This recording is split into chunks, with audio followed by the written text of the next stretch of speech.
はい、こんばんは。どうもどうも。すいません。遅くなりました。資料を作っていたら間に合いませんでした。ごめんなさい。こんばんは、こんばんは。どうもどうも。そう、右はオデオンさんです。こんばんは、皆さん。どうも。今日もなんか自分の配信が見れない感じっぽいので、ちょっと反応遅くなるかもしれない。あ、来たかなあ、ダメか。ダメだ。自分の配信画面が iPad で見れない。こんばんは。始めましょう。あおいさんこんばんは。開始時からは初めてだ。そうかそうか。ちょっとなんだ遅刻してよかっただろうか。申し訳ない申し訳ない。やりましょうかやりましょうか。ちょっとね、先週のこの時間のね配信の時にファンタジーライフ通信の画像を引っ張ってくるの忘れちゃってそれもねちょっと後で合わせて見れればなと思ってます。こんばんは。新海家さんもこんばんは。トゥイさんいつものウィンナーみたいなやつありがとうございます。左は最初たまげ物から見てこっか。今週はこのお二人だったね。寒いちょっと待ってね、まだ諦めてないぞ。 iPad で見れてくれ。自分の配信画面、みんなのコメントが見づらいんだ。なんでだろうな。なんか先週もこの配信の時に見れなかったんだよな。なんでだろう。みんなが見れてるならまあ良いか。よしよしよし。あ、みちさんもこんばんは。あ、みちさんアポさんかな。アポさんっぽいな。この挨拶はアポさんの予感。そう、レルナ。左はね、ほんわかフラワーはレルナちゃんで、右のね、暗黒騎士の剣はオデオンさんかな。このような姿になろうとは深くと言っている。あらればさんもこんばんは。どうもどうも。いや。あ、ももねこさんもこんばんは。いらっしゃい。BGM 聞こえてますか？ちょっと自分の配信がちょっと確認できないので、BGM うるさくないですか？大丈夫かな？あとマイクの音量とかも大丈夫かな？申し訳ない、自分でチェックができなくて。あ、アポさんか、やっぱり。みちさん配信してるもんね、多分ね。せやな。ちょっと待ってね。ちょっと私首が曲がってるから調整させてください。さて、これで治ったな。あ、聞こえてます。ありがとうございます。新海魚さん。助かります。やろう。いや、今週はね、このお二人だったね。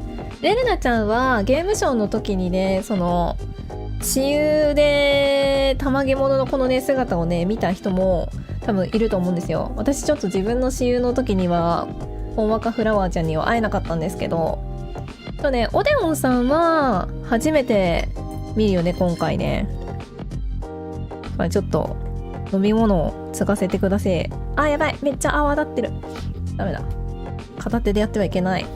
いや、オデオンさんいいよね、これね。お、今日リンク見つけた。いつもの値段で。1800円でですか？いや、おかしいって、アポさんちの周り、やっぱり。でもこっち相変わらず4500円超えですって。いや。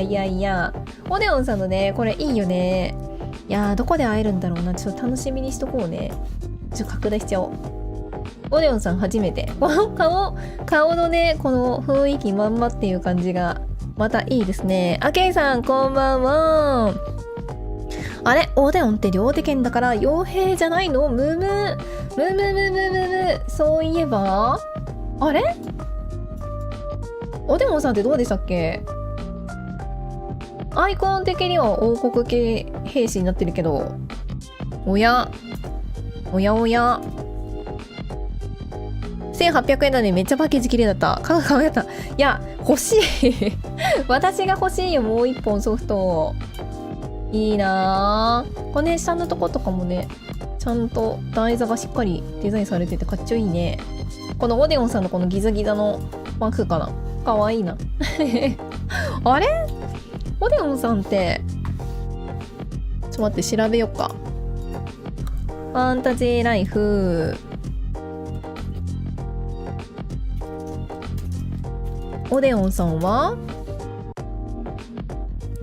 ちょっと今。オデオンさん。ライフは一体。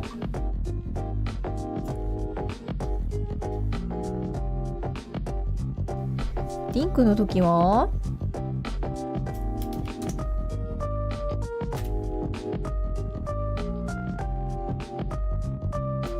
王国軍隊長。あ、なんかと出てこないな。オデオンさんは両手剣。そうだね。おやおやおや。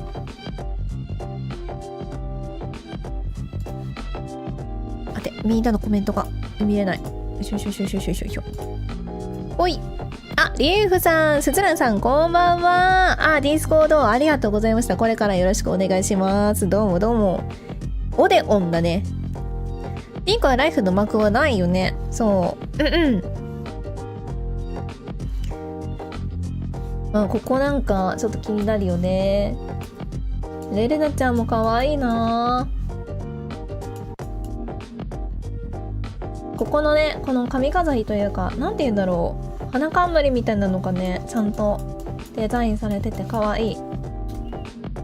これで、あれかな、玉毛物、今回のね、2人で、内定キャラの理想。あ、そう。先週のやつちょっと更新しきれてなかったんですけど、ちょっとまた整理してて、ちょっと入表記がね、人数が多くなりすぎて、入らなくなったので、ちょっと新しく追加された子にはね、ちょっと赤文字で入れるようにしました。今週はオデオンさんの玉毛物の姿が公開されたのと、レルナちゃんの玉毛物姿が出たので、ここで増やしております。こんな感じです。今これで何人だろうな。あ、で先週ちょっとグリじゃないみたいな、キービジュアルのとこにいるのグリっぽくないですかみたいな話になったけど、まだちょっと怪しいのでこっちに移動させました。あと水波のね子ね、あの子もちょっとこっちに追加しておきました。キービジュアルのところに。ちょい待ってね。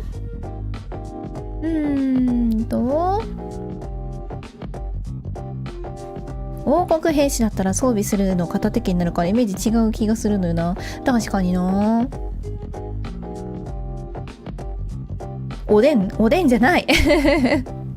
こんなに玉毛物出るとなるとスイッチで格付きとか手榴弾とかしないか心配ですね。まあそこら辺はちょっとうまいこと最適化してくださるんじゃないですかね。そこら辺ばかりはもうレベル5の人のみぞ知るというか。おでん食べたくなるね。寒くなってきたからまた。今何人だっけな。これでこの前数えた時は36くらいいたんだよね。123456789101112131415161718192021222324でここ3536かなって感じだよね。やっぱ36人か。まあまあいるよね。これでまだオンラインとリンクのキャラほぼほぼだもんね。いや、どんだけ人数いるんだろう。もう記憶が正しければオデオンは FLO の時王国兵士枠。あ、そうなんですね。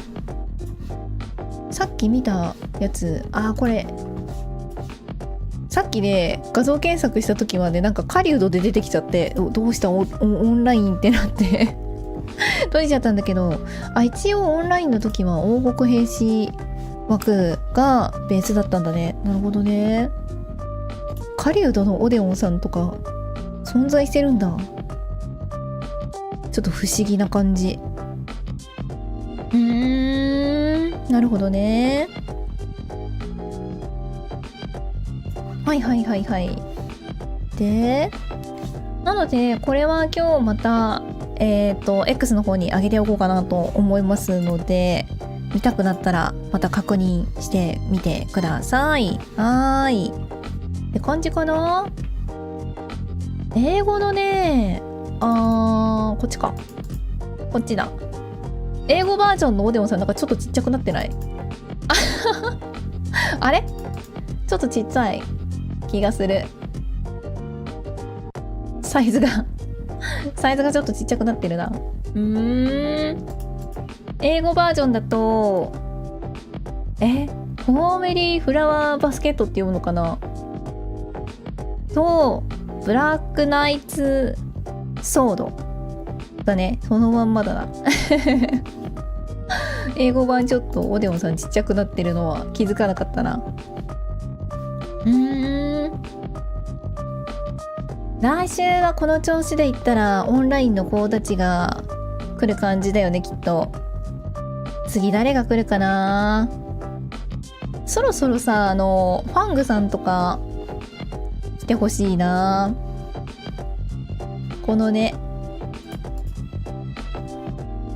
なんか遠くで見えたファングさん、あとなんだっけ、ブラックウルフ人形だっけ、ゲームショーの私有の時で出てた玉毛物の名前は多分ねファングさんだと思うんだけど、ここら辺がね出てきてほしいなとちょっと思ってる。あとくぬぎさんとかがさ、くぬぎさんとフォークくんがまだねわかんないんだよね。まあ全然出てきてない。コメルとルージュも出てきてないしね、内定してるフォークとかね、そうあとなんかちなみにさ、こうデグダスさんとかさずっと結構出てるけどさ、玉毛物名みたいなのちゃんと出てきたことないよね。雑誌とかになんかちょろっと玉毛物名出てたりとかはしてたけど、この前実はちゃんと出てきてないからそろそろ見たい気もする。まあさ、来週かな。来週はきっとこの感じだとオンラインの子たちだもんね。玉毛物はこんな感じかな。んでファンタジーライフ通信さ、ちょっとね今週これ先週のやつか。先週忙しくてちゃんと見れてなくてですねあれ先週の豆ってちゃんのやつだな。今週のやつから見てく。これね、ファンタジーライフのホームページじゃないや、 X のアカウントを見るか。ちょっと待ってね。なんか気づいたものとかありましたか？このファンタジーライフ通信見てて。ここ2週間分1メモってはあったはずだな。ちょっと待ってねが日野社長通信のとこでしょ。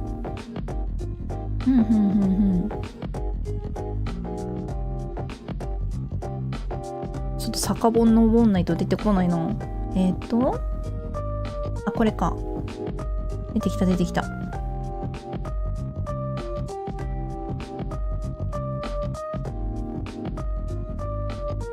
これの時はリーフダーの歌声に合わせて気づけば体が勝手に動いちゃってるっていうテキストだったかな。これね、なんかさ、他のなんだっけ、豆って以外の2人名前が今ど忘れちゃった。あの子たちもさ別の画像でね映ってたからさ、実装というか内定してる感じなんだよね。確かファンタジーライフ通信のどっかに入ってたかな。確かどこだっけな。いたこの2人ここのね、この子たちが内定しているから、なんかストーリー絡んできたりするのかなってちょっと楽しみにはしている。これくらいかな。この先とかがねどこに繋がってるのかなとか、これだけだとちょっと読めないからね。でこれとこれバレンタインの日のやつだ。各属性の精霊はいるのかなね。どうだろうね。いるといいね。ポルトポマバラッパのとことかにいた水の精とかさ、ああいう子たちだよね。まだあんまり見てないね、ああいう精霊系のちっちゃいなんかモンスター的な子たちって。だいたいなんかさ、なんだトーストスとか南国ブロックとか夏子ことがげちゃんとかそんな子たちばっかりだもんね今んとこ。これバレンタインの時はここいっぱいなんか特大 PV のあれそれがあるから遡れんだハッピーバレンタイン猫のカップルのためにハートの花火でお祝いってやつだったね。これもさなんか海辺の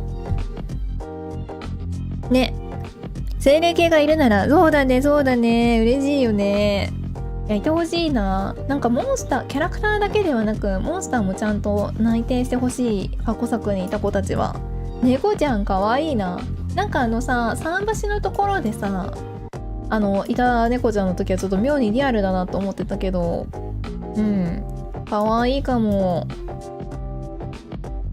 いろんな毛色の子とかがいるといいな。これ海際だよね。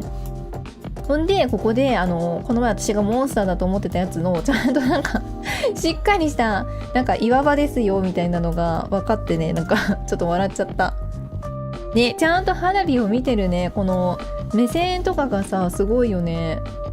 こういうところにちゃんと反応してさ猫ちゃんとかね犬とかも多分いると思うけど視線を合わせてくれるのもすごいなと思う。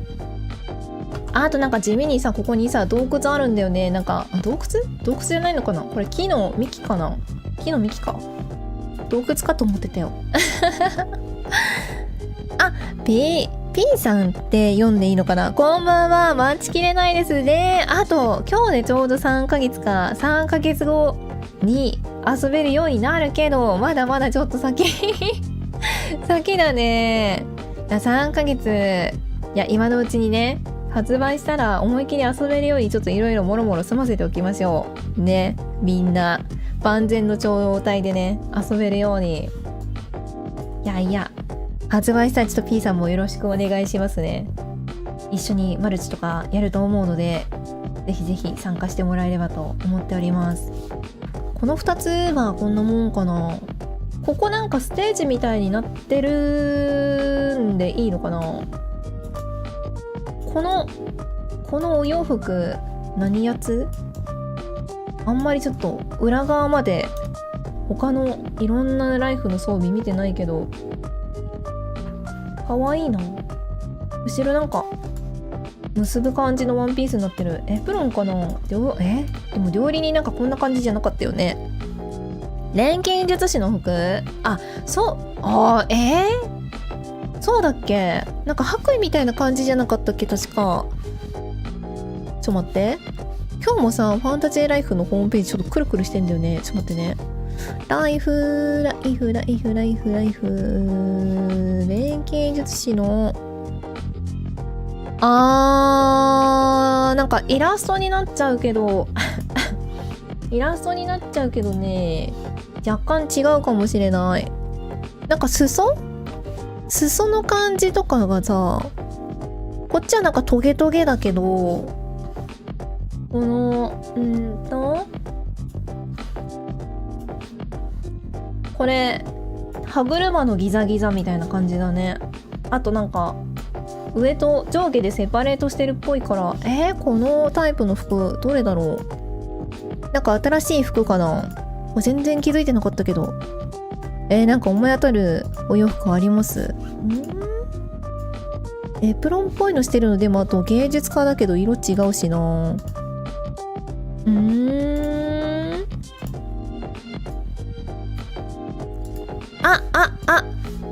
裁縫師ちゃんかも。裁縫師っぽい柄的にほら柄は裁縫師っぽいけどそう深海魚さん言ってるみたいに裁縫っぽいでなんか上が別の服だよねきっと。爆弾投げてるやつ見ます？見るなんで爆弾投げてるやつこの服着てた？ちょっと待ってね。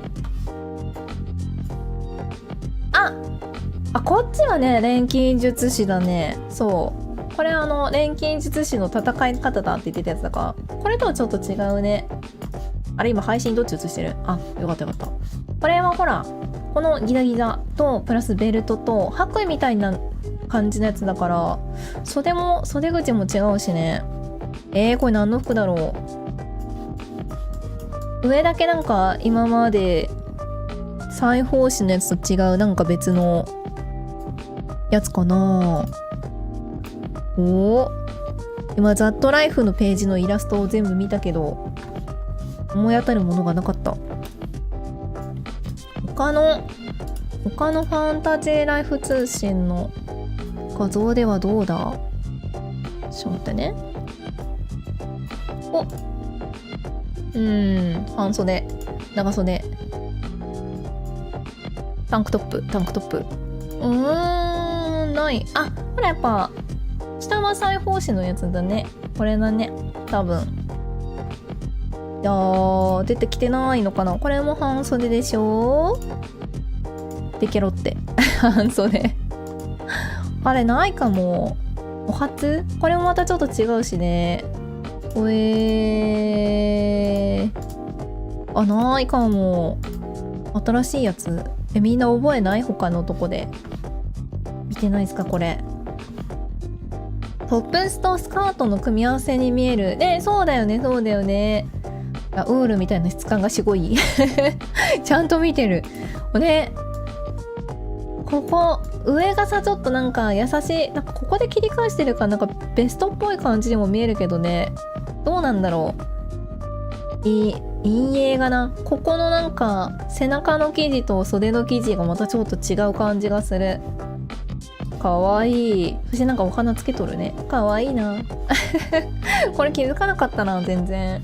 じゃあこのなんかお洋服っぽい袖口のさ、なんか着てる画像とかが今後出てきたらちょっと答え合わせしてみようかわいいな。で、じゃあ次、今週のやつは？今週のやつこれね、私がトリップだと思って大笑いしてたやつこれが錬金術師流戦闘法だって書いてあるこれはこのクリスタルゴーレムはさ、オンラインにオンラインの子かな。どうだかな。でこれ多分後ろのやつアメジストとか取れそうな鉱石だよね。で私がこれをトリップ投げてると勘違いした画像これさ、全然トリップじゃなかったのに気づいた時はすごい笑ってしまった。これどうだろうな。どう投げる仕様になるんだろうね。ムーミョさんこんばんは。始まってました。ムーミョさん今日喋るそうだ、なんか喋りたい人がいたらちょっとディスコードご招待するので、なんか好き勝手にファンタジーライフについて喋り散らかしたいファンタジーライフユーザーがいたらなんか申請くださいご連絡ください。こんばんレムコさんも晩です。どうもトリップ新しい顔よブンっていうねその感じだと思った。だってさ、いないじゃんここにトリップが。だいたいここら辺にいつもさいるのにさ、なんでトリップどうしたって思ったらちゃんとここにゾクロマーク書いてあってトリップどこ行っちゃったんだろうね。投げてる瞬間はいないとかなのかな。別にマルチしてる画面でもないしね。いやー怖そう。こいつ倒せるかな。結構ちゃんといいボスっぽいね。クリスタルゴーレムレベル50。こうなんかさ、水辺みたいなところの浅瀬もなんかこんな感じで歩き回れるのいいよね。これもいいなと思ってるふむドゥイさふむ。不定期にスクショからいなくなる鳥なんかね、稀にいないよね。キングさんお疲れ様です。こんばんは。どうも。クリスタルゴーレムはオンラインの子ちょっと調べていい？ファンタジーライフクリスタルゴーレムじゃん。ファンタジーライフがさ、そもそもそんなに画像検索とかに引っかからないっていうこの寂しさよ。出てこん。出てこないよ。ゴーレム系はあんまりモーション強くないけど厄介になってたりするのかな。なんかさ、この雰囲気さ、ブーンってなんか腕回して暴れそうな気するけど、どうだろうな。あとなんか逆さまにひっくり返ってトゲで刺してきそう。この上この頭の尖りとか、あと肩でタックルしてきそうじゃない？このなりでさ、思いっきりなんか突進してこられたら痛そう。すごい。いや怖いなこのシリーズでなんかこういろんな鉱石系の敵がいたら楽しいな。これ英語版なんて言ってたっけな。ちょっと英語版のやつ見てくるね。海外版のなんて言ってたかな。じゃん。科学が打撃を与えると、それは強烈な打撃を与える。これが錬金術師の戦い方だちょっと2回打撃いってるな。いや、爆弾どうやって投げられるかが本当にちょっと気になるよね。この前 X のとこではちょっとだけなんか私有映像流したんですけど、爆弾投げて遊んだ瞬間があったので、なんかね、カバンから爆弾を取った瞬間にもうそのままポーンって投げちゃってた覚えがあって、みたいな、なんか出したらすぐ爆発しちゃうんじゃんみたいな、焦ってなんか爆弾を使った記憶があって、あれがね、製品版でどうなるのかちょっと気になる感じですね。私有の時はそんなになんか対してその爆弾投げモーションについてちゃんとやってなかったのかもしれないんだけど、そうどうなんだろうな。製品版でどう変わってるのかがちょっと気になります。作業が済んでいけそうならお話ししたいですね。ぜひぜひ。そのなんか全然無理強いとかはしないので、もう喋れるならば喋りましょう。ぜひぜひ。FLO のマルチ討伐クエストにいたような、本当ですか？じゃあオンラインの出身のゴーレムちゃんなんかな。回転してクリスタルをピュンピュンしたりして、ね、なんかさ、肩とかさ、頭のさ、この鉱石をさ飛ばしてくる攻撃とかないかな。それなんか避けんの楽しそうクリスタルゴーレムオンラインのマルチで殴ってた記憶が、やっぱじゃあオンラインモンスターだね。ありがとう。金丸さんは手が飛んできたり突進したりしてきそうね。これ突進で肩ボンって当ててこられたらめっちゃ痛そうだよね。アーリーアクセス券スイッチでも欲しいです。そうだよね。B さんはさ、スイッチで遊ぶ人？今んとこスイッチだけ？置くとかないのか？方向調整とかも難しいか。いや、わかんない。なんか私有の時はその爆弾のモーションまでさ、そんなになんか作り込みというか私有用にやってなかったのかもしれないし、私の記憶違いかもしれないから何とも言えないんだけどさ、本当だったらさ、これこうだよね。本当だったらさ、なんかこうちょっと今適当にやるよ。当たりのさ、こういろんなずれちゃいけないものがずれちゃう。君がずれてほしいんじゃないんだよな。こうさ、なんかこの辺に落ちるぜみたいな、こういうさ、なんかこういうのが出てきて、これなんかボタンを離したらここら辺に落下するみたいなそういうさ、なんかね、ちょっと投げて位置調整するみたいな、スティックでこう投げ飛ばす場所を範囲をちょっと調整できて、ボタンを離したらバンって爆発するみたいな、そんな感じにねできたら一番楽ちんなんだけどな。爆弾縛りでプレイしたい人とかもいるだろうからさ、ちょっと楽になるというかね、そういうのがあったらいいなと思うところ。手を合わせたり指パッチンしなくていいのか。それはどこの鋼の錬金術師なんだろうかそうだよ、しなくてもいい。でもなんか事前に爆弾作っとかなきゃいけないモーションの基準はオンラインだろうし、オンラインの人ならイメージしやすそう。どういう戦い方してたんだろう、このクリスタルゴーレムで。覚えてます？私はね、いや、配信でやるときは、多分スチームかな？多分。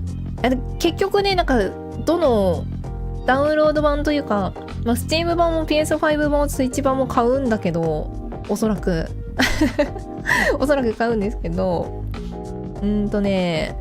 配信でやるときは一応 Steam 予定してて、ちょっと PC に負荷かかりそうだったら PS5 でやりつつ、なんかお家で寝っ転がってやりたいときはスイッチでやるみたいなあんまりなんか参考にならないかもしれない。そんな感じで遊ぼうとは思ってます。配信はね、やっぱね、ちょっと綺麗な画質でやりたいなと思っているのでね、新海魚さん、その方がさ、なんか戦いやすそうだよね。これの方がね、こうふんって選んでこうポンポン投げられたらいいなと思う、気持ち的にはね。そうこんなもんかな。これあとなんか気になるところある？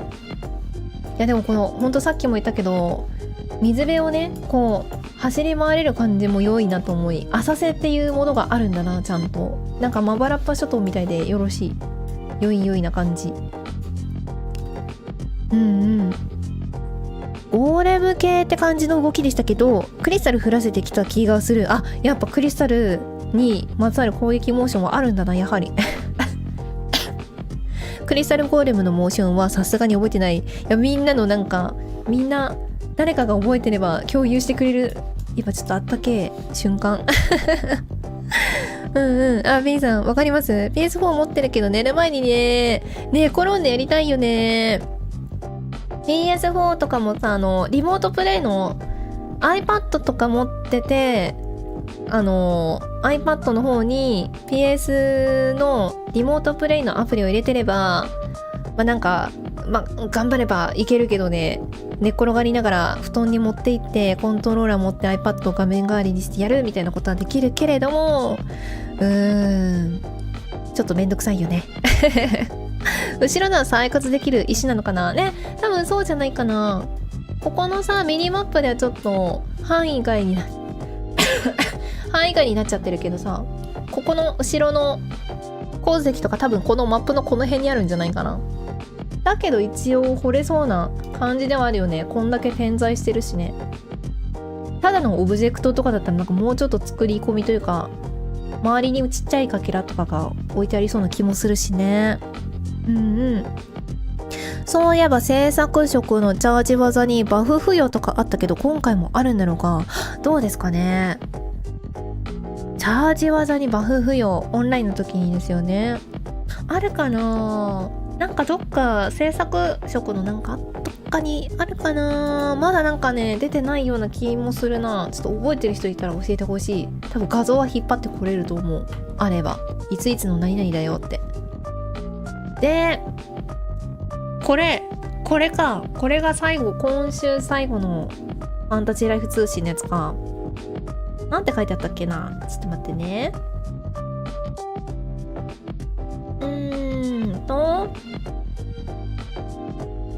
どこじゃ。あった。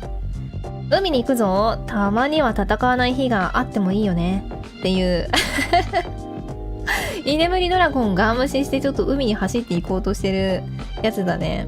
英語版はね、ビーチへ出発。時には英雄、そしてドラゴンにも休息日が必要ですって書いてある。お互い今日は見なかったことにしようぜっていうやつだね。かわいいな。あ、シロさんこんばんは。スチームでもリモートプレイアプリありますよ。あ、そうなんだ。あ、なんかそれ前誰か教えてくれた気がする。シロさんだっけな。そういえば忘れてた。そうあるんだよね。iPad とかなんかさ、それうまくいけば iPhone、Android なんかスマホでもいけるんじゃないみたいな、なんか誰か言ってた気がする。どこだろうね。でもなんかすごいあっちっちになりそう。携帯とかがリモートプレイの発想ありませんでした。調べてみて。なんてやつだったっけな。私ここに入ってるからね。 PS リモートプレイっていうアプリかな。これ入れれば PS5 とか4とかをiPad に画面映して遊べるよ。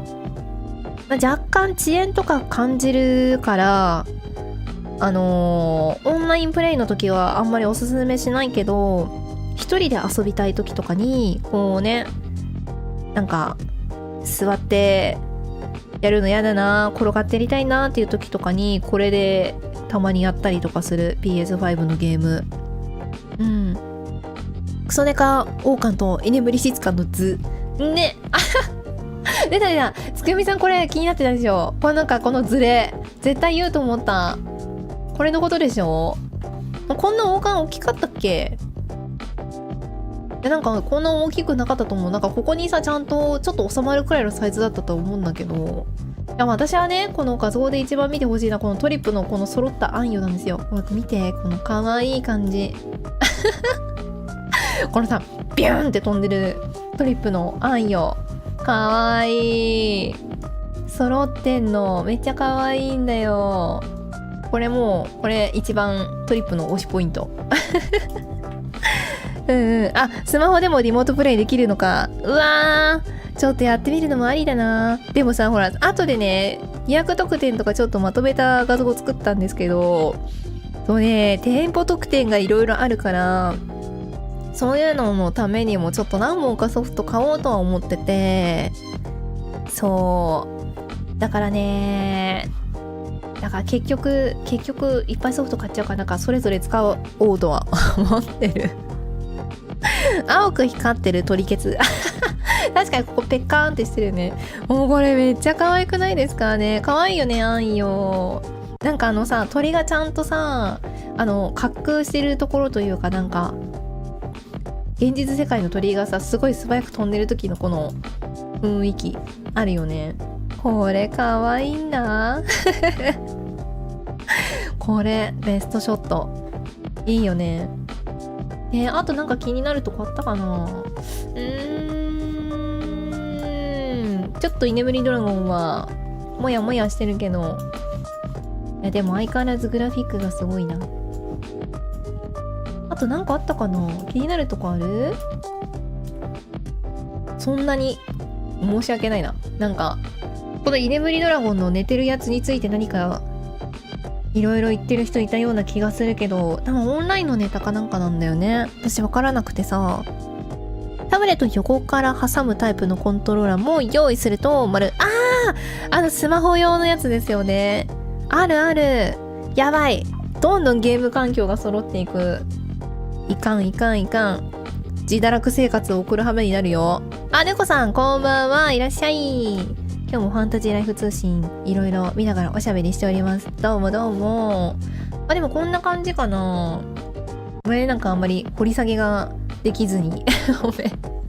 もうちょっとね見る時間があればちょっといろいろなんかあれこうじゃないああじゃないとか言いたかったんだけど、申し訳ねえ。いいなこの位置とかもどの辺だろうな。これだけだとちょっとねわかんないでね、このマップのね。どこだろうか。謎。iPad あるとテレビないとこでもできるから、そうなんだよ。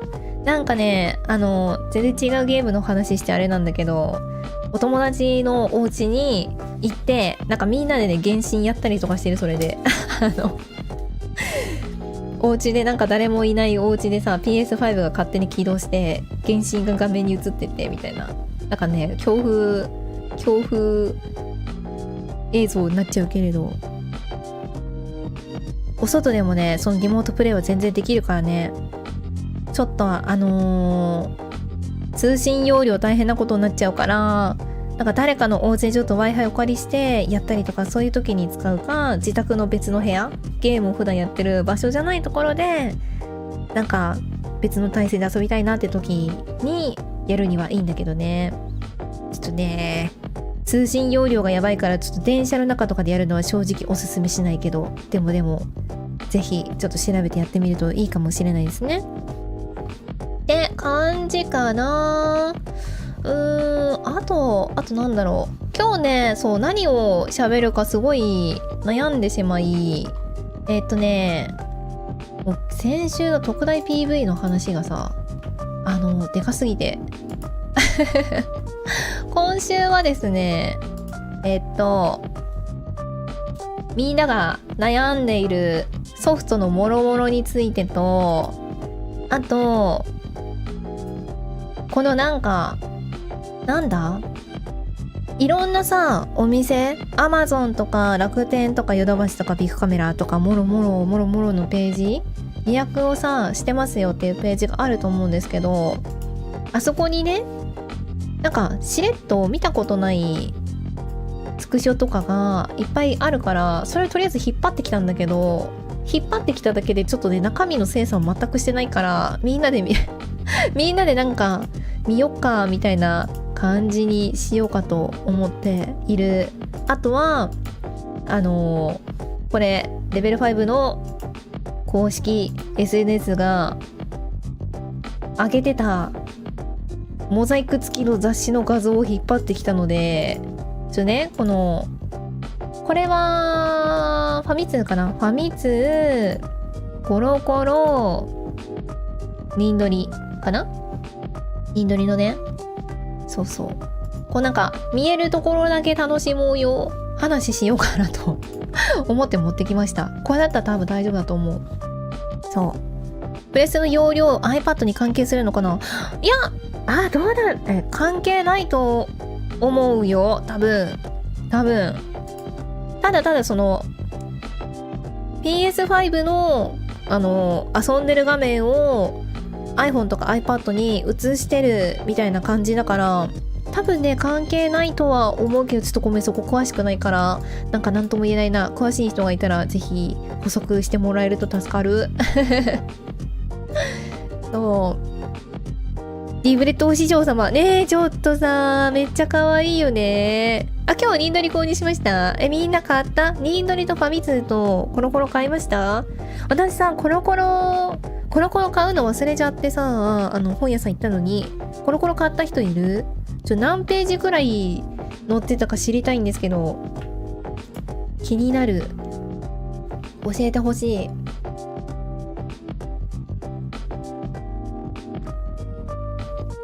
ちょっとさ、コロコロが一体どこのコーナーに売られてんのか分かんなくて探せなかったのもある。あれかな、なんか子供向け絵本コーナーとかの方に行けばよかったのかな。雪のせいでスーパーにまともに行けないわよ。何じゃあつくよみさんはまだ買えてないのか。いやー、電子版もあるからね、ちょっと電子版もおすすめしておきたいところ。ちょっとさ、この画像を出しつつちゃんと公式ホームページの商品情報のとこも出しとこうか。でももうみんなホームページを見たら分かりやすいっちゃ分かりやすいよね。値段とかも載せとけばよかったな。いろいろみんな悩んでいるソフトについてちょっと話そうかなと思い、なんかいろんな種類あるよねっていう話。まずさ、ソフトの種類がこうなってるんですけど、ダウンロード版とパッケージ版が存在していて、こうね。で、ダウンロード版っていうのが、スイッチ、PS4、5、Xbox シリーズ、Steam で出ます。で、パッケージ版に関しては、スイッチと PS5 だけ。しかも、パッケージ版は日本のみで販売になる予定で、PS4 版はないので、PS5 持ってなくて PS4 版で遊びたいっていう人はもうダウンロード版のみなので、間違えて PS5 のソフト買わないように注意してねっていうところですね、これは。あとはXbox と Steam、 PS4、 そうだね、 PS4 以外は Xbox と Steam の人もダウンロード版でしか遊べないから、ここら辺の3機種で遊ぶ予定の人はもう今なんか問答無用でダウンロード版買ってねっていう感じになってますね、まず。ほんでね、シロさんありがとう。映像飛ばすだけだから iPad 側の容量は 64GB でも OK。ありがとう。子供向けのところにあったの見ました。本当ですか。次に本屋さんに行くときそこ見よう。やー、この見開き1ページだけなのかどうなのかめちゃめちゃ気になる。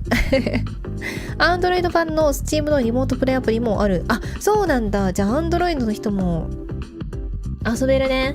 いけるね。いい情報ありがとうございます。さすがいろんなガジェット系に詳しいだけあるシロさん。ほんでですよ。じゃじゃーん。次。どんなバージョンがあるのかですね。ダウンロード版とパッケージ版それぞれにどんな種類というかバージョンが存在してるのかっていうのとかも、これも公式ホームページ見たらな、わかるんだろうけどなと思いつつまとめてはおいた。まずさっきのとこにあったこのね、左側のダウンロード版の12345機種に関してはこんな感じ。まず1個通常版があって、通常版にはゲーム本編のみが含まれてますよっていう感じですね。で、もう一つがデジタルデラックスエディションバージョンってやつで、これにはゲーム本編とその追加なんて書いてあったっけな、購入追加コンテンツだね。追加コンテンツのくくりで、この居眠りマウントと居眠り戦闘食武器とキャラのなりきり服セットがついてくる感じですね。で、デジタルデラックスエディション、ダウンロード版のこのデジタルデラックスエディションを購入したいことに対する購入特典として、アーリーアクセス券、Steam だとアドバンスドアクセス券っていうのが付与されるよっていう感じですね。で、これに関しては Steam はスイッチバージョンは対象外で、アーリーアクセスは不可になってますね。で、さっきの、日本限定で発売されるパッケージ版のこのスイッチと PS5 版に関しては、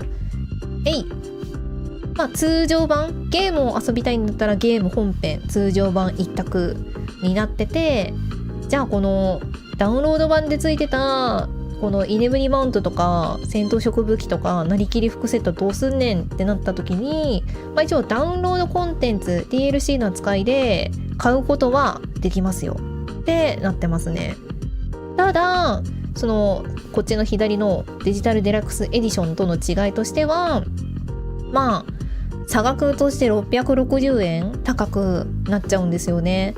このダウンロードコンテンツ単体の値段が1760円なんだけど、これを単体で追加で買おうとすると、そのデジタルデラックスエディションバージョンよりは660円ちょっと高くなっちゃうみたいな感じになってるのと、購入特典のアーリーアクセス券はスイッチ版はね、このデジタルデラックスエディション買ってもう対象外なんだけど、 PS5 版もこのアーリーアクセス券っていうのはなしになっちゃうので、PS5 しか持ってなくてアーリーアクセスしたいよっていう人はパッケージ版を買って DLC のこのダウンロードコンテンツを買ったとしてもアーリーアクセスができないので、それは注意しなくちゃいけないところかなって感じかな。一番お得じゃないのがパッケージ版の PS5 を買う人、差額の660円あるしアーリーアクセスはできないから、どうしてもパッケージが欲しいんですみたいな PS5 しか持ってない人じゃない限りは、アーリーアクセス券あるこっちのデジタルデラックスエディションを買うのをおすすめかな。スイッチ版の人はね、正直このアーリーアクセスの対象外だからどっち買ってもいいと思うんですけどね。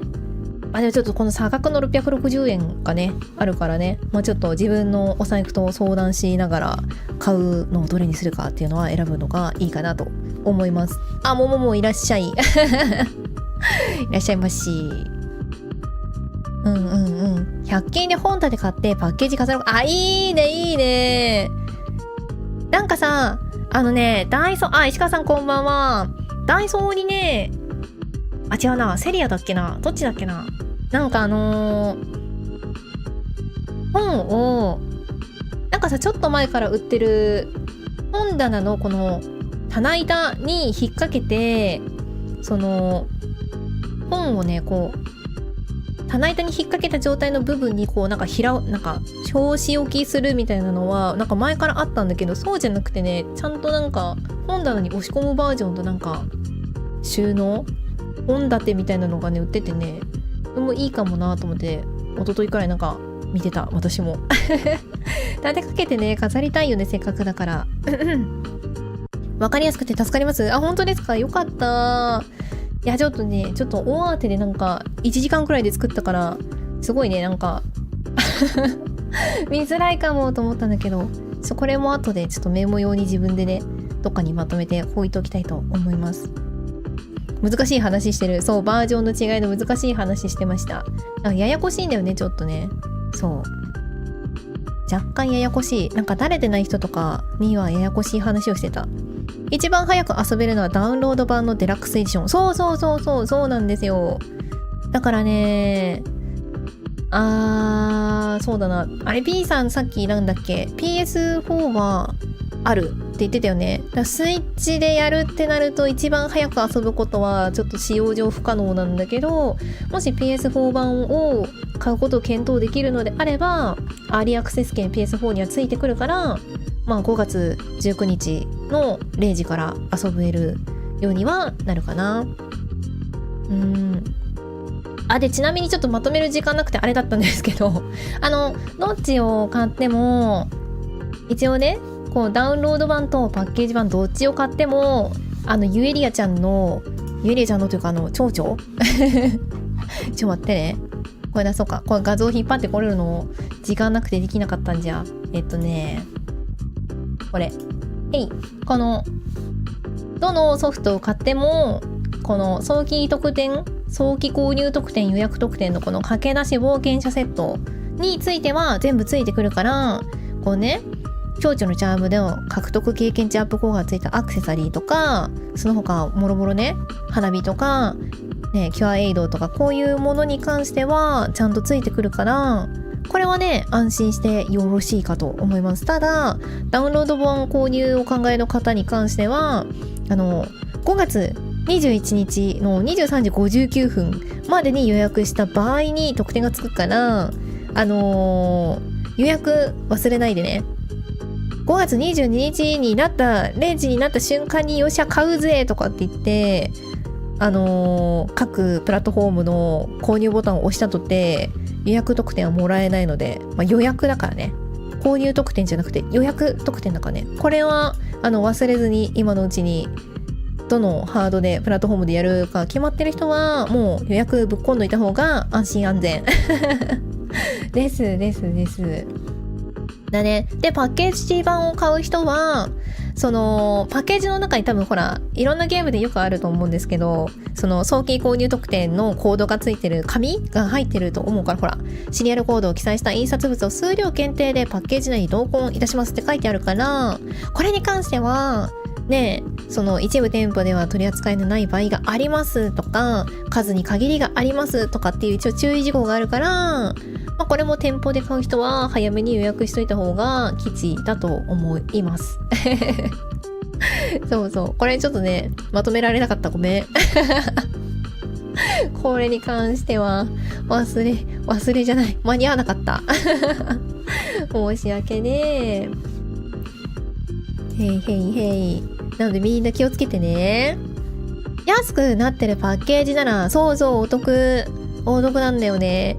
だからなんかね、なんだっけ、前も昨日とかにも話した気がするけど、古本市場さんはその価格改定前の6578円だっけで売ってくれてるから、このなんだスイッチでこっちを映すか、スイッチのパッケージ版が欲しくて、アーリーアクセスはどうでもいいとか、PS5 と併用して、PS5 はデジタルデラックスエディション買うつもりだよ、そっちでアーリーアクセスで遊ぼうと思ってるよみたいな人は、店舗特典とか別にいらんよっていう人は、そういう安いところでなんか買うのもおすすめというかこんなことをなんか言っていいのだろうか、レベル 5CCC のくせにいいか、古本市場さんの企業努力の結果安く済んでいるというあれなのでね、ちょっと己の財布と相談しながら公式にねお金を落とそう。中古ショップではなく中古で買うのではなくね、そうだな。ちょっと難しいよね。いろいろね。お、スイッチ版のパッケージ版を予約した。お、ナイス。早い。いいね、いいね。金丸さんはスイッチだけどどっち買えばいいか悩んでる。なんか、結構いろんなゲームをやる人で、ソフトの抜き差しがめんどくさいんだったら、正直私ダウンロード版おすすめしちゃうけど、なんかね、あと、なんかちょっとお試しでやりたいなーみたいな感じで、なんか試しに手出したソフトとかはパッケージ版買うことが多いかな。ダウンロード版売ってない、ダウンロード版しかないゲームを除いては。結構パケで買っちゃうかもな。なんか手放せるしね。なんか正直合わないなと思ったら。あるある。イエーイ。情報まとめるの上手。やったー、ありがとうございます。要するに金と銀どっちを買えばいいんですか？いやもうどっちも買えばいいんですよ。どっちも買えばいいんだよ。どっちもバージョン違いを楽しむんだよ。金と銀ならばね。DL 版は確定予約。そうそう、忘れないようにね。そう、みんな気をつけてね。私もそろそろ決めないとな。それなぁ。葵さんは私は、しまった。私はアーリーアクセス付きの PS5 版を買いますかね。翌週ルンファク発売なので安み入れて水金。そうだよ、そうだね。ちょっとね、被り気味だからね。いや、思いっきり遊んで気持ちよくね、次のゲームに行きたいよね。確かに次のゲーム詰まってる人はアーリーアクセスでちょっと早めにスタートするのもありだね。グッドイブニング。グッドイブニングエブリワン。こんばんは。古市はコンビニ支払いだと手数料がかかったかも。そうなんだ。じゃあちょっとね、ちょっとそこら辺なんか別の支払い方法とかで調整がいいかな。スチームの通常版を石川さん買う？そうだね。経験値アップのこのね、蝶々とかはね、この早期購入特典としてついてくるから、なんかこの装備品とか、なんだ、居眠りミニドラゴン？名前がね、毎回思い出せない。居眠りミニゴンだっけ？居眠りミニゴンの、マウントとか別にそんなにね、興味がないよ。ちょっとファンタジーライフ試しに遊んでみたいよっていうだけの人にはね、これ。その、通常版でもいいと思う、全然。アリス。これな。いや、かわいいよ。これ乗りたいよ、私は。乗りたいから買います。そうだ。あと気をつけてほしいのが、前のなんか配信でも話した気がするけど、この、多分メガトン級武蔵っていうレベル5の別のゲームの仕様の話をしちゃうんだけど、この、ここのね、追加コンテンツである居眠りマウントとか戦闘食武器とか、キャラのなりきり服セットを、こうね、あるじゃないですか、これ。例えば、スチーム版はデラックスエディション買いましたよ。ただ、スイッチ版は通常版買いましたよっていう場合に関しては、スチーム版を遊んでるときは、このなんか、なりきり服セットとか切れるけど、クロスセーブで同じセーブデータをスイッチ版で遊ぼうって思ったら多分ね、このユエリアの服とか着れないから、どっちで遊ぶときにも反映させたいよっていう人は、どっちもデラックスエディション買わないとダメな可能性ある。メガトン級武蔵っていう別のレベル5のゲームがそうだったから。だからそこら辺は気をつけつつですね。何度も言ってるけど、お財布と相談。かなぁ。居眠りドラゴンもちょっと乗ってみたいかも。ねえ、ドラゴンにも乗りたいよね。骨ドラちゃんはさ、ね、こうやって乗ってるんだろうけど、居眠りドラゴンにも乗れたらいいよね。夢だよね。さとみさんこんばんは。ダウンロード版買う？いやもうね、どれ買うかほんとみんな悩むよね。でもどれを買ったとてみんなで遊べるから、遊ぶ分にはね、困らんと思うから、自分の好きなものと何を優先するか、グラフィックとか、ロードを優先するのかとか、手軽に遊べるのを優先するのかとかね、それぞれ考えて選ぶのが良いかと思います。でもってまだ出てきてない、今んとこ店舗特典なんか4箇所あるんだよね。一応公式のエビデンさんかな、公式のサイトではタペストリーがついてきて、Amazon はダイカットステッカーが6種になってたはずで、楽天ブックスはねまだ何がつくかわかんないんだよね。であみやみさんは缶バッジが3種類つくよっていうのだけ文章で出てたかな。今んとこ Amazon のダイカットステッカーと缶バッジの3種類に関しては絵柄とか全然わかんないからね、早く絵柄を見たいよね。公式のねタペストリーはね、このメインビジュアルのこの骨ドラちゃんに載ってる絵の縦向きのやつだったかな。縦型のタペストリーだった気がする。このイラストのやつだよね。これこのね、どっかでショップ各種ストアになっちゃうからあれかな、 PS とかのページに飛んじゃうかな。どっかに飛べるとこなかったかな、公式から。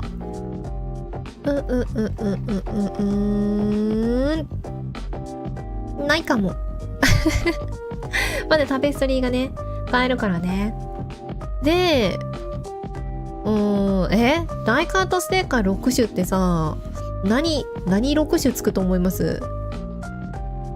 この辺かな。どうだろう。6種。いやタペストリーがね一強だよね。いやでもステッカーもちょっと気になるわ。気になる。買ったら冒険のお供いたします。いやもう石川さん遊ぼうね絶対ね。今さここにちょうどさ6キャラいるんだよね。でさほら主人公に関してはさみんなそれぞれのさアバターちゃんがいるからさ、多分ビジュアルにいるこの男の子はさ多分ステッカーにはならないんじゃないかなと思ってて、ここにさいる6キャラかなってちょっと思ってはいる。エドワードとねえレムとラノアさんとトリップグルムちゃん骨ドラかな。骨ドラ枠になんか別の何かが来るかもしれないけど、でもなんかここにちょうど切りよくさ6種類いるからさ、このイラストがこれじゃないかなってちょっと思ってんだけど、もしくはこの着ぐるみ族かハグラムなんかどっかと差し替えで来るんじゃないかなって思っているちょっとね予想。缶バッジはさ、缶バッジは正直わからん。いやエドワードさん来ると思うんですよ。エドワード、レム、トリップ、もしくはラノア。でもなんかラノアさん急に出てきたからな。トリップかな、もしくは骨ドラちゃん。いや悩むよね。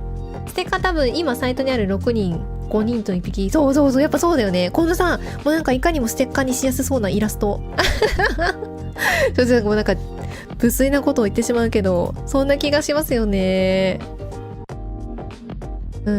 猫さんは 3D 用意するかもしれないからとりあえずパッケージ版にした。言わずにあったら後から DL 版買い出すかもしれない。そうだね。合わないかあるからね。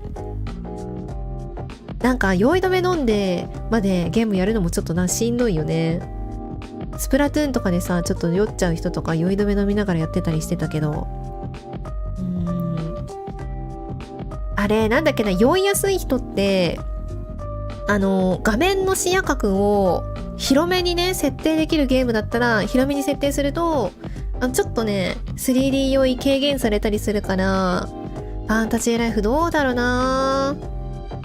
なんかね見える範囲が狭いゲームとかだとなんかその分カメラ振っちゃったりとか、なんかねどっか違うとこ見ようとしてカメラブンブン振り回しちゃったりとかなんかしちゃって、それでねなんか酔いやすかったりするみたいなんだよね。だからこうもうちょっと広範囲を見れるようにそのカメラ設定とかができるゲームだったらちょっと広げて酔いをね軽減させたりとかはできるんですよ。ファンタジーライフって酔う感じの、いやほら酔う酔わないはね本当に人によるんだよね。全然私酔わないタイプだからさ、唯一酔ったのバイオハザードかなだったけど、本当に人によるよ。これで酔うのみたいなゲームで酔ってる人とかもいるからさ、ね、お母さんちょっと弱いのかもしれん。いや、店舗特典のね、一覧ね、出してほしいですよね。本当に今なんか申し訳ない程度に、なんかざっと出したけど、今でもこれしかないはず。他になんか出てるの見かけた人いますか？私これしか見てない。まだ。エドワードのグッズ増えすぎてマジ混乱してます。もうね、ムミョさんがね、特典欲しさに一体何本ソフトを買うのか私はちょっとなんか楽しみに待ってますよ。普通に公式イラストをね、転用。そう。特典だからね。こんな感じだと思う。エディオンとヤマダ電機で予約特典とかのも見てから決めないと。ヤマダ電機、エディオン見てないな。エディオンどうだろう。エディオンの予約ページ見てないですね。ちょっと見てみようか。予約始まってるのかな？ファンタジーライフ。ダメ。エディオンファンタジーライフ予約って入れようとしたらさ、予測変換でオデオンさん出てきちゃった。さっき検索したのがいけない。エディオン。でもないかな、まだ。まだなさそう。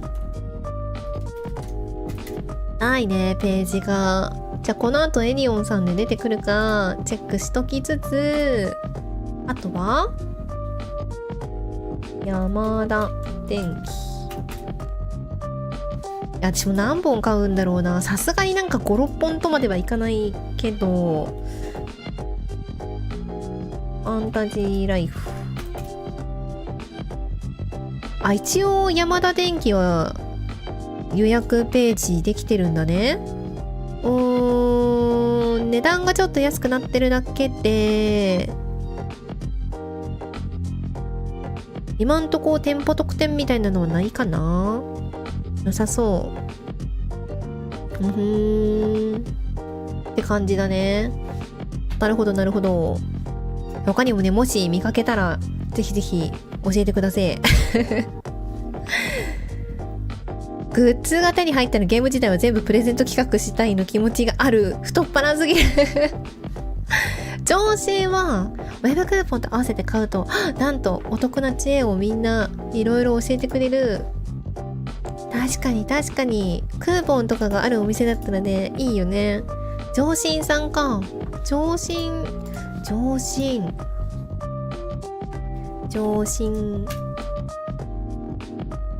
通販とかで、ね、出てくるかな。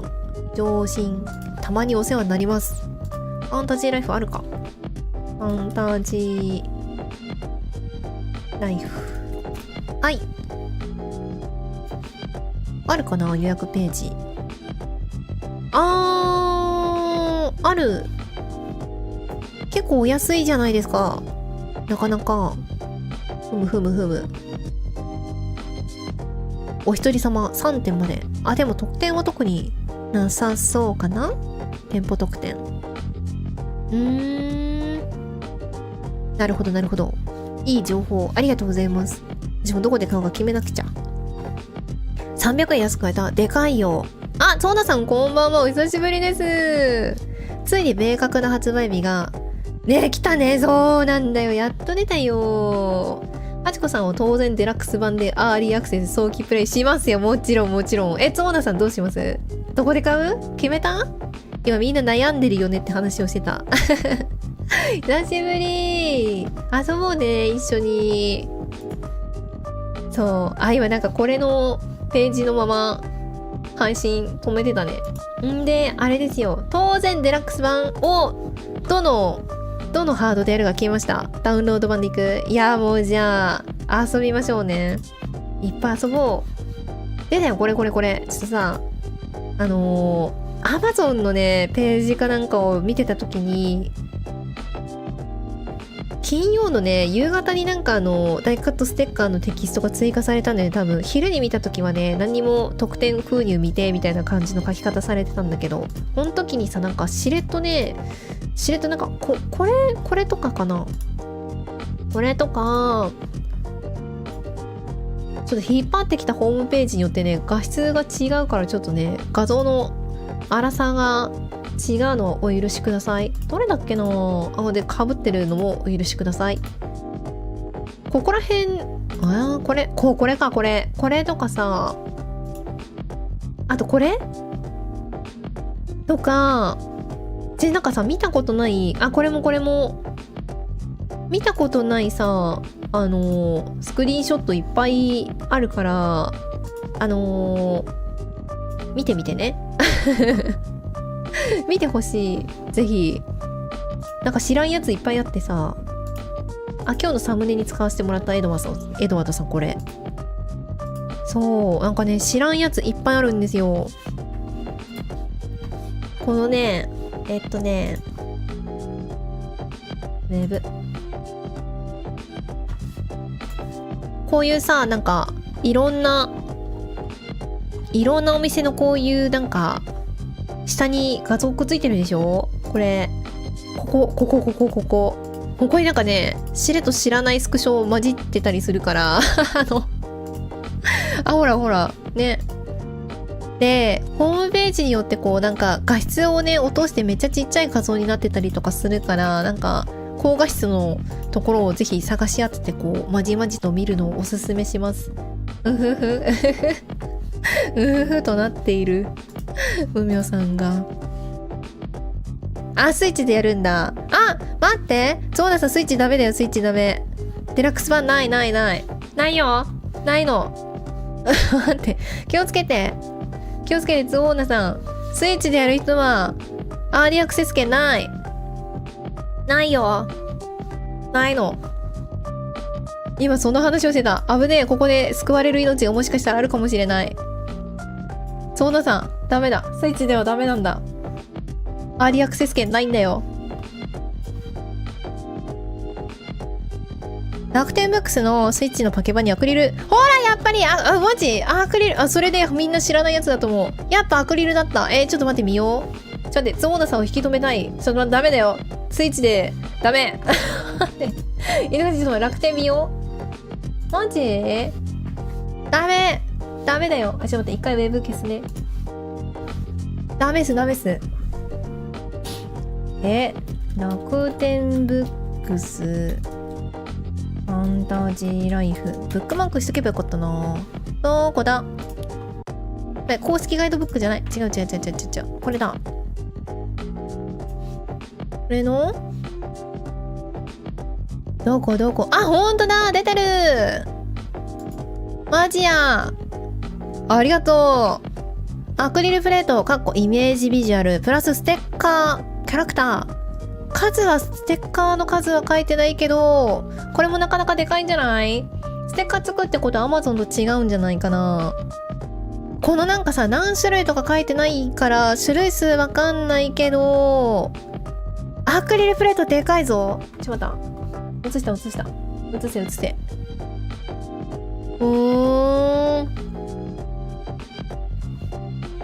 なるほどね。ちょっと待ってね。映そう。へい。ここ。アクリルプレート、イメージビジュアル、プラスステッカー、出ましたね。イエーイ！やったー！決まった。そうなの。ちょっと、ゾーナさんを救おうの回しよう。そうなんだよ。あと、これも更新しようか。そう、さっきね、これまとめた画像なんだけど、あれ？ゾーナさん今何で顔映った？待ってね。スイッチのダウンロード版か。スイッチの、これね、ダウンロード版とパッケージ版がこんな感じで、スイッチ、PS4、5、Xbox、Steam、パッケージ版は Nintendo Switch、PS5 だけ日本で出ますよ。なんだけど、こうね、ダウンロード版どんなんあるんかっていうのをこうざーっとまとめたやつなんだけど、デジタルデラックスエディション版を買いますよとつおなさんさっき言ってたんですけど、こうね、アーリーアクセス券はスイッチ対象外なんですよ。だから、スイッチ版のダウンロード版を買ってもアーリーアクセスはできない。アーリーアクセスしたいんだったら、スイッチ以外の PS4、5、Xbox シリーズ、Steam のどれかを買わなきゃいけないから、ここだけ注意っす。スイッチと PS4 版にするいいと思うよ。で、や、多分ね、ちょっとこれ確定できないけど、レベル5のメガトン系武蔵の時がそうだったから、これもちょっと補足でね、そのうち公式ホームページ出ると思うんだけど、この、スイッチの、でもどうだろう。あれ、スイッチ版どうする？デジタルエディションでいく？そうださん、PS4 のデジタル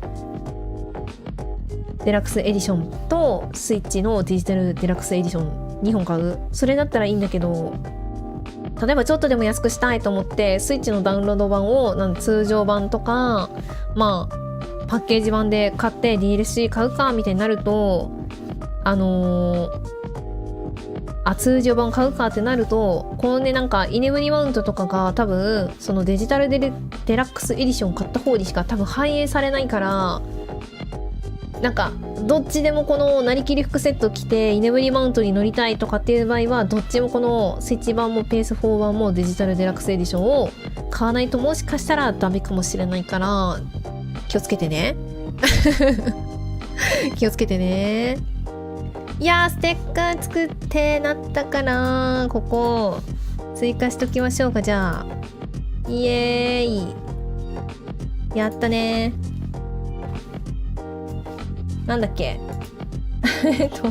なんだっけ、アクリルプレート、アクリルプレートとステッカーがつきます。だってやったね。イメージビジュアルだから、多分このホームページとかに載ってるメインビジュアルだろうね。イメージビジュアルでかい。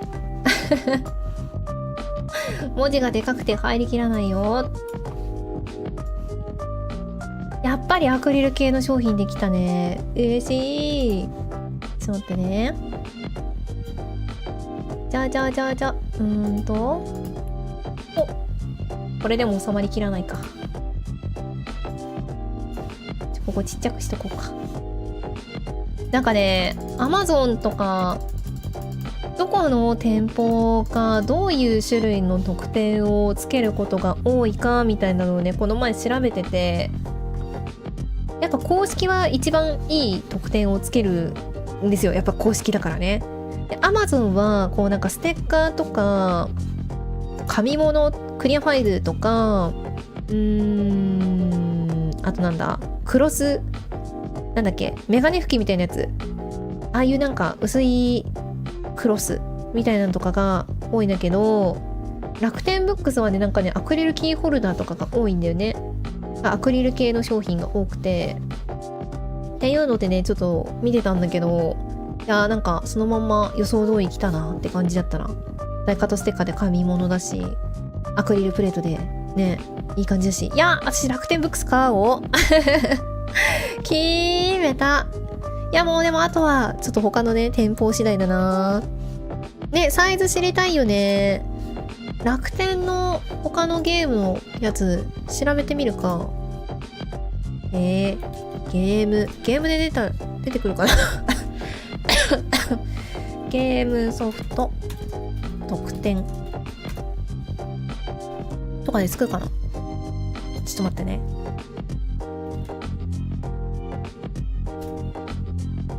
特典付き。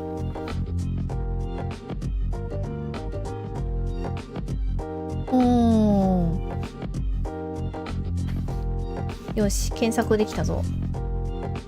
あ、熊谷さんこんばんは。こんな感じだな。この楽天ブックス限定特典アクリルスマホスタンドとかね。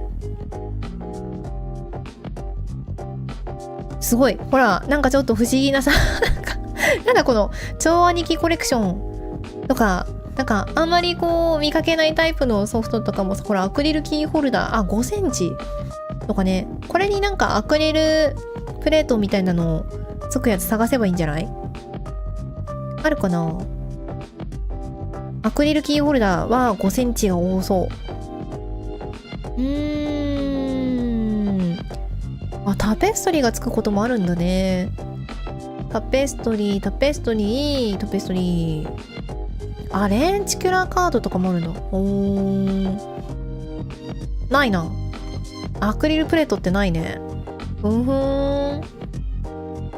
いや、でも嬉しいね。アクリルプレートちょっと欲しいな。飾りたいよね。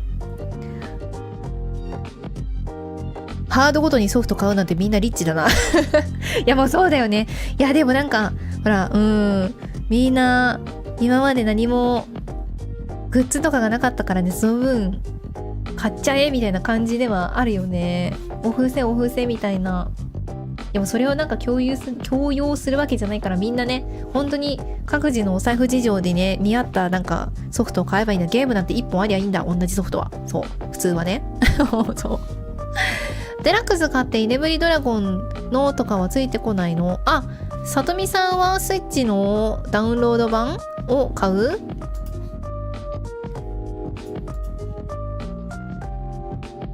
どれを買うかによる。さとみさんがもしも、あれどれで買うって言ってたっけ？ダウンロード版って言ってたっけ？ダウンロード版もね、スイッチ2種類あって、通常版とデジタルデジタルデラックスエディションっていうのがあるんだけど、通常版を買っちゃうと、まあ、これだけでは、居眠りマウントとかついてこないよっていう感じ。最初からデジタルデラックスエディションの方を買っていれば、ゲームの本編ついてきて、ミニゴンのマウントとか、ユエリエちゃんとか、トリップの頭とか、エドワードの服とか、武器とかがついてくるよってなる。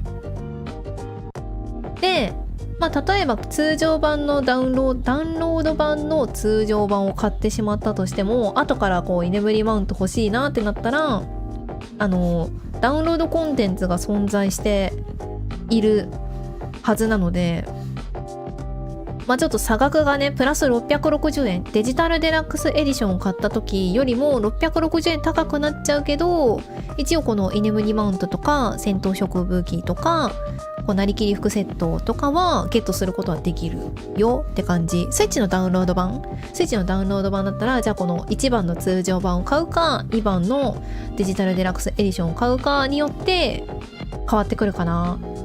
もうね、最初からマウントとかが欲しいよっていうんだったら、一番お得なのはこのデジタルデラックスエディションを買ってが一番安いかな。通常版買って DLC 買っちゃうと660円かかっちゃうからね、最初からこれを買うのがお得だよ。そう。Steam は19日にデジタルデラックスエディションを買えば予約特典がつくとかですかね。Steam は19日ってその5月19日5月19日に買えばいいんじゃないかな。ちょっと待ってね。あそこにね、書いてあった気がする。ちょっと待って。とか言ってさ、なんかすごい違うことを言ってたレベル5の人に怒られそうな気もするから、ちょっとね、なんか、どっかにね、書いてあったよ。その、商品情報のとこかな。でもあれは早期購入特典か。そうだな。早期購入特典のことはすごい独り言言ってるけど。そうだね。予約特典。こっちじゃないな。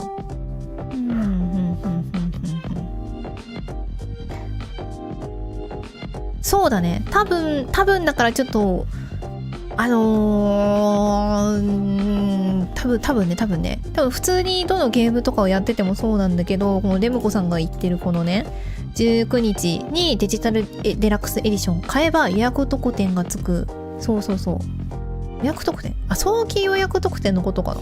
どっちだ？購入特典。このね、ちょっと待って、今ホームページ映してるよね。映してね。ちょっと待った。湿気。ごめん。このね、どっから行ったらいい？これが早期購入特典、予約特典と言われているもので、このね、駆け出し冒険者セットの方、これね。これは予約をした時点というか、予約をしたらもらえますよの商品なので、注意事項としては、ここにね、ダウンロード版は、だから Steam 版だよね。Steam 版はパッケージないから。ダウンロード版は、2025年の5月21日の23時59分までに予約したら特典がつくよ。だからそう、レムコさんが言ってる通り19日に買えば予約特典つくのかなに関しては、この駆け出しセットのことを言ってるのであればつくし、その19日に買えばこっちの追加コンテンツとかもまあつくよ。これはね、購入特典だから、このデラックスエディションを買った人に向けての特典だから、違うわ、収録追加コンテンツとしてのこの購入したものの内容だから、これもつくし、19日に買えばこのアドバンスのアクセス券も付属する。これが例えば5月20日とかに買ったとしたら、まあアドバンスとアクセス券はつくと思うけど、まあ19日からスタートしてるから2日くらいは遊ぶ時間減っちゃうよみたいな、多分そういう感じだと思うかな。合ってるかな、疑問に答えられているかちょっとわからない。あやさんこんばんは。こんばんは。合ってるかな。私もなんかあんまりうまく説明できてなかったら申し訳ない今日見間違いじゃなければ5月か8月の28日に新しいモンハン発売するみたいな。本当に今のワイルズと違うやつが出るのか。駆け出し特典の方か。はい。スチームで予約購入したことなかったのでどうかなって思いました。つく。大丈夫だよ。これね。そう、ここに書いてあるから、ダウンロード版を購入お考えの方、ちょっとこれでね、忘れちゃったらホームページのこの駆け出しセットの一番下に書いてあるから大丈夫だよ。これでいけるはず。ほんでスイッチでデラックス版買ってもアーリーアクセス券、そうなのね、使わないのさ、なんでって思うよね。今タブレットで見ながら確認中ちょっとややこしいよね。私も説明下手っぴだからさ、余計に混乱させてたのごめんね。なんでスイッチつかないんだろうね。なんか大人の事情的なあれそれなのかな。悲しいよね。一番スイッチでさ待ってた人が多いのに、さとみさんとかだってさ、ほらファンタジーライフのためにスイッチ買った人だからさね、そうやって買うの待ってた人がさアーリーアクセス券ないのはちょっと悲しいよね。なんかのっぴきならない事情なのかもしれないけど、レベル5の人もほら意地悪したくてさ、スイッチだけにアーリーアクセス券つけないよってやりたいわけじゃないと思うからさ、もうそこはなんかうって感じだよね。もうみんな幸せになりたいよね。もうとりあえず体験版出してくれたらどのハードでメインで遊ぶか選べるんですけど、そうだね。そう、なんかどの程度どのハードでぬるぬる動くのかとか気になるからさ、やっぱな体験版欲しいよね。ワイルズか。ワイルズはね、2月28日に出ますよ。元は任天堂ハードで出てたゲームなのに、スイッチが一番不遇。そうだね。それ言ってる人がいたな。いや、まあでも、ね、レベル5の人も本当、今も言ったけど、意地悪したいわけじゃないと思うからさ。そう、そこはちょっとなんか、いい文句は言いたいけど、なんか誰も悪くないと思う。多分、何か、そう、救済措置は欲しい。確かに。欲しいよね。それは欲しいな。そう、値段も一緒だからね。悲しいよな。なんか、何かあるといいよね。アーリーついてたら、迷わずデジタルエディション買ってたね。そうだよね。絶対スイッチでやる人多いと思うんだな。そう、ほら。でも、そう。なんか任天堂のハードなんかそういうのちょっと厳しいんじゃないかな。わからんけど。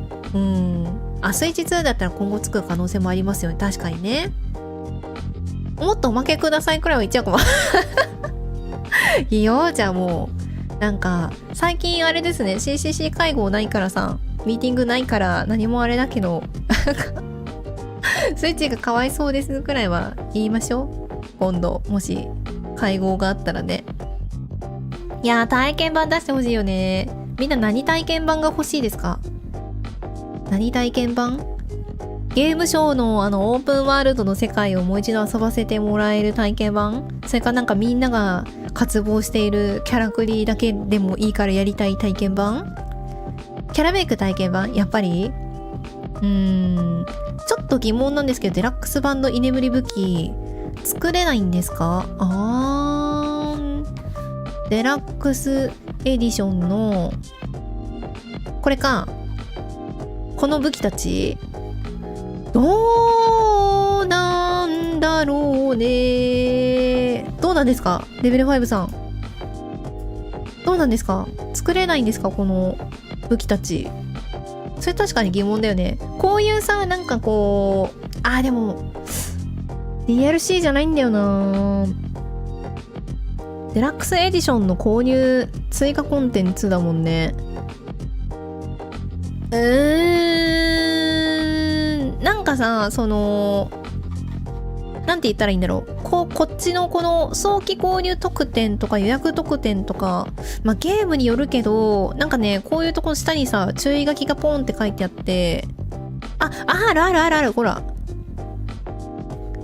早期購入特典予約特典の内容後日販売または配布する頒布だっけ、これ頒布する可能性がございますってあるんだけど、これね、こっちのデラックスエディションのものってさ、このちょっと高いお値段を出すことによって居眠りマウントとこの戦闘食武器となりきりセットがもらえますよ。だからこのなんか追加の金額を出した人に対するコンテンツだから、なんか作れないような気がする。作れるんだったらじゃあこの値段払って買わないでゲーム内で素材集めて作るよになっちゃうからさ、多分ね、これがもし早期購入特典なんだとしたら、なんかこのね、この駆け出し冒険者セットの下に書いてあるみたいに、なんかゲーム内で作れはしないけど、なんかこれだけ別途販売する可能性もありますよみたいな感じで結構書かれてたりするんだけど、こっちに関してはな、ゲーム内で作れないんじゃないかなと個人的には思う。この価格を出した人に対する付与されるものだから。どうなんですかねレベル5さん、これ合ってます合ってるね。だからさ、逆にこのデラックスエディション買った人からしたらさ、ゲーム内で作れるんだったらさ、この お金出さんかったよみたいな感じになる人もいるだろうからさ、多分ね、ここは住み分けるんじゃないかなと思うよ。おそらくだけど。わからん。間違ってたらごめん。ゆうやさんこんばんは。どうもどうも。アーリーアクセスは不具合の確認のためもありますから、そうだね。そういうのも含めてのこともあるからね。でもアドバンスドはね、あれなんだよね、スチームのやつ。あれ、なんて言うんだっけ。その、不具合確認とかの仕様のもろもろとかそういうやつじゃないね。ベータテストとまたちょっと違うんだよね。製品版を早く遊べるようなシステムだから、ちょっと違うところはあるかもしれない。3日間遊べる体験版だったら感激する。なるほどね。アーリーアクセスできないけど3日間で別にね体験版で遊べますよみたいな。なるほどなイベントの体験版が欲しいよね、さとみさんは。体験版は初見で遊びたい。まあ葵さんみたいに初見で遊びたい人は別に体験版に触れなければいいだけだからね。作れるんなら購入しなくても良いかなと。そうだよね。でもやっぱこのお金を出した人にありがとねのコンテンツだからな。多分作れないけど、なんか作れないと思う。そう早期購入特典はさ、早く買った人にありがとうの特典だからさ、例えばこれがなくなっちゃったとしても、そのパッケージ版をさ買った人のこのシリアルコードがもう印刷した分なくなっちゃったよとかで入手できなくなるだとしても、多分ゲームが発売して数年後とかにさ、なんかオンライン上で買えるようになるよみたいなゲーム結構あるからさ、あの時の早期特典だったものが購入できるようになりましたって数年後とかにねオンラインで買えるようになったりとかするんだけど、こっちはさ、こっちももうこのデラックスエディションについてるこの居眠りマウントとかはさ、このなんだこっちのここじゃないな、この DLC を買えば DLC 買えばのとこに含まれてるからさ、多分ね作れないと思う。この DLC がなくなってもうこの居眠りマウントとかお金払っても買えないよっていう環境になったんだとしたら、なんか数年後とかにアップデートで作れるようになりましたとかあるかもしれないけど、結構可能性は低そうだなと思う。もうね難しいよね。そう作れたらねデジタルデラックスの意味がなくなっちゃうからね。そう個別で後日販売はでもこれなのよ。 DLC 買えばいいんだよみたいなになるからね。そうこれをバラシで売るとかの可能性はあるけどね。戦闘武器とかはいらないけど居眠りマウントだけ欲しいよみたいな人に向けてなんかちょっと、500円とかで単体売りする可能性はあるけどね。ゲーム内で作れるは多分ないと思うな。モンハン DLC みたいに個別で購入。そうそんな感じはできそう。でも別にゲーム内アイテム早期に入手して序盤楽に進められるみたいな有料コンテンツもそうあるからね。昔の PV にあった居眠り片手剣の色違いは実装されるかも。何色のやつだ。3日間遊べて制作とかやってみたい。新しいライフだけを遊べる体験版とかでもいいよね。みんなわかんないじゃん、ほら。芸術家も農家さんも。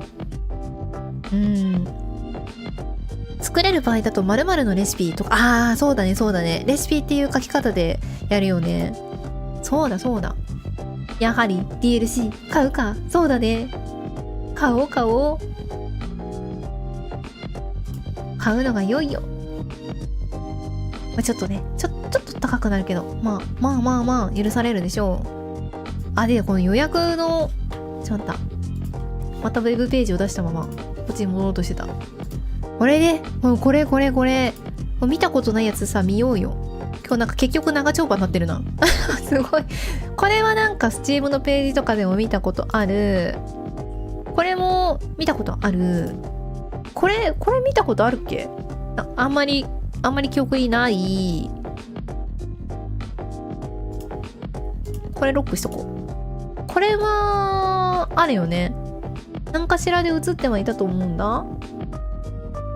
これなんかしかも重複してたね。これなんか見たことあります？見たことある人いる？これなんかヒーローさんっていうセリフあんま見たことない気がするんだよね。これとこれ若干わかんないんだよな。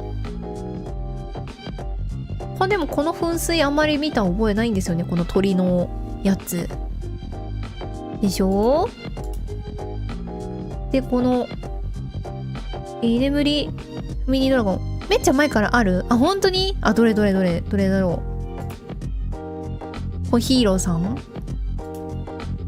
デジタルデラックス版買う方で考えてみます。そうだね。なんか後悔したりするくらいだったら最初から。私なんかさ、何事においてもさ、なんか一回ポンっていいもの買って長く使うみたいなたちの人間だから、でも最初にドカンと出しちゃうことが多いんだよね。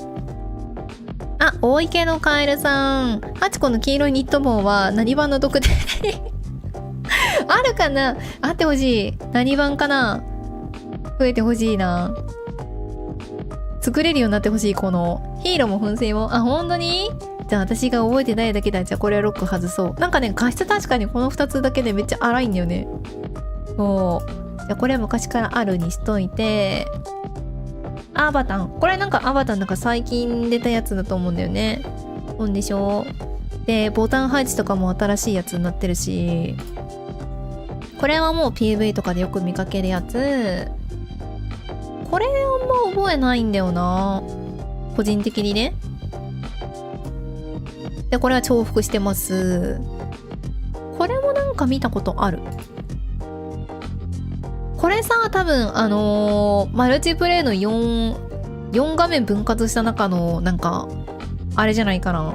Steam の PS5 をスイッチみたいな、なんかこう、Xbox みたいなのが、なんか一緒に遊べますよみたいな4分割の画面の中の一部であったような気がする、このあれ。確かに。これあった気がする。これもあったよね。で、これが見たことないやつだった気がするんだよね。この闇雲、いたっけって感じ。これなんか古代遺跡、ちょっと思い出すよね。これと、これ多分見たことないやつで、これも見たことないやつな気がするんだよね。なんかさ、この遺跡もまず見たことないし、このなんか埴輪みたいな、なんか、やばい、なんかフォークとスプーンみたいなの持ってない何なんだろう、この生き物たち。これも見たことないよね。これなんかね、一番びっくりしたかも。これ知らんぞと思って。あとここに着ぐるみいるよね。着ぐるみ族。お店なのかな。これとね、確かこれと、これね、これも多分見たことないかな。上からの図はさ、PV に映ってたけど、この画角見たことない気がするんだ。これと。よくよく見ると居眠りドラゴンは中ボスかもしれない。アイコン的に？ちょっと待ってね。どこ行った居眠りドラゴン。あ、やっぱ王冠のマークさ、ちょっとさっきの大きかったよね。これ見ると。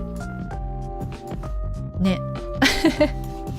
どうなんだろうね。このミニマップのアイコンだと、さっきの、なんだっけ、クリスタルゴーレムと同じやつ、同じアイコンなんだよね。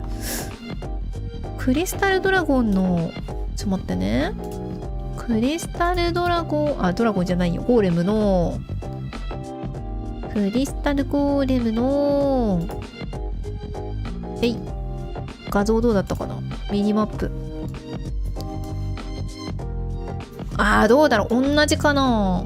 でもこれが中ボス扱いなのかな？もっと強強ボスが存在している可能性あるよね。でも。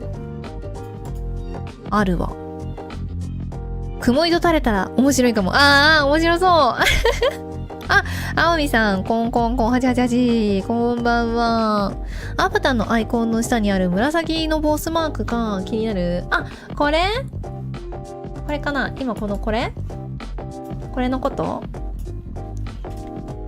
かな？こんばんは、こんばんは。今日もいろいろ見ておりますよ。結局長丁場。ちょっと待ってね。これね、モンスターに視認されてますよマークかな？これのことかな？これだよね、多分。ミニマップのやつはそう、大ボスだよね。今んとこ一番強そうなボスについてるやつだよね。そう。これね、ほら、このモロコシンのさ、戦ってるシーンもあるじゃん。モロコシたちにお目見られてんぞっていうのを出してるアイコンなんよ、これ。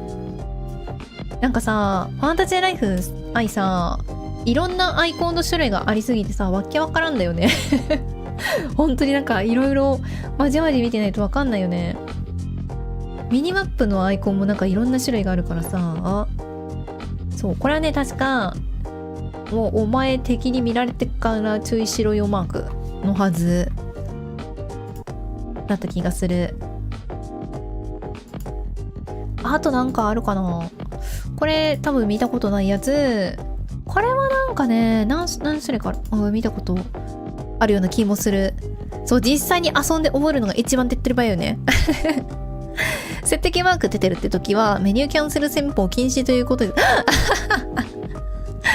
メニュー押せないかもしれないよ。そうだね。あるかもしれない。アバタンのこの農家のやつ、なんか見たよね。これ PV で見た。PV で流れてたとこだよね。これこの後さ、全部回収してなんかビッグアイテムが1個ポンって出る時のやつ。PV の時見てなかったけど、この可愛い顔してたんだね。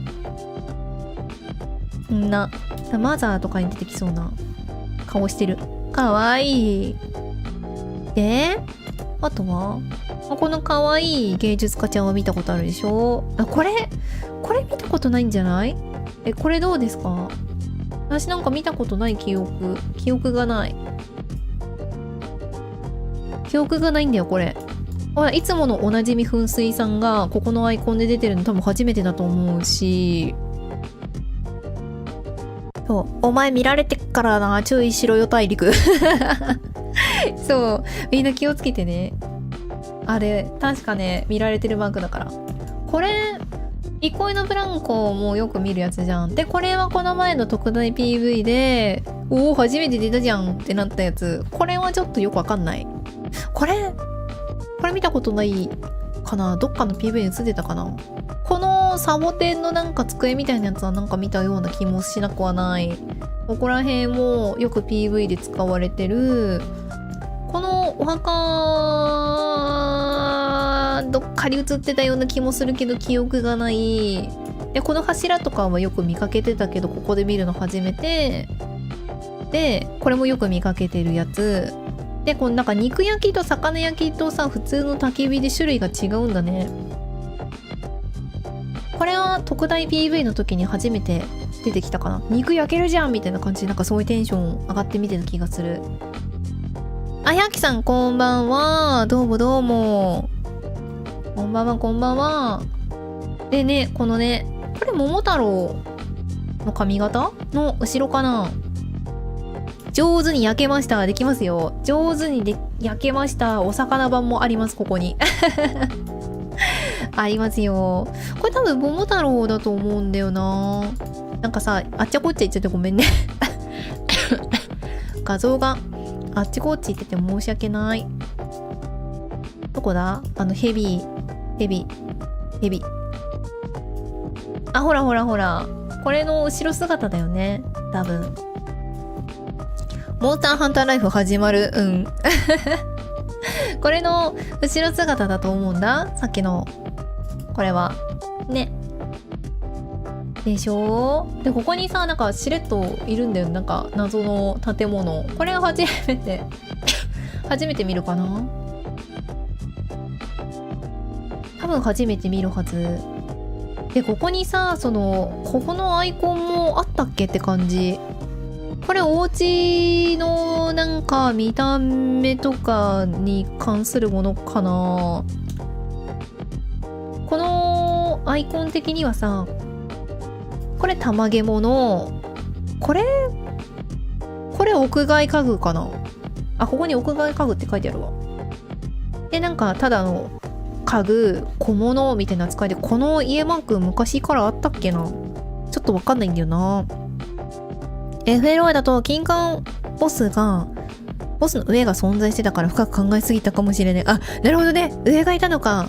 いやでも、それを引き継いで、受け継いで、なんか実はまだ見せてないけど、めちゃ強いやつ、オールデーが、もしかしたらあるかもしれないから、それはね、今後期待ですね。多分ここにあるかな。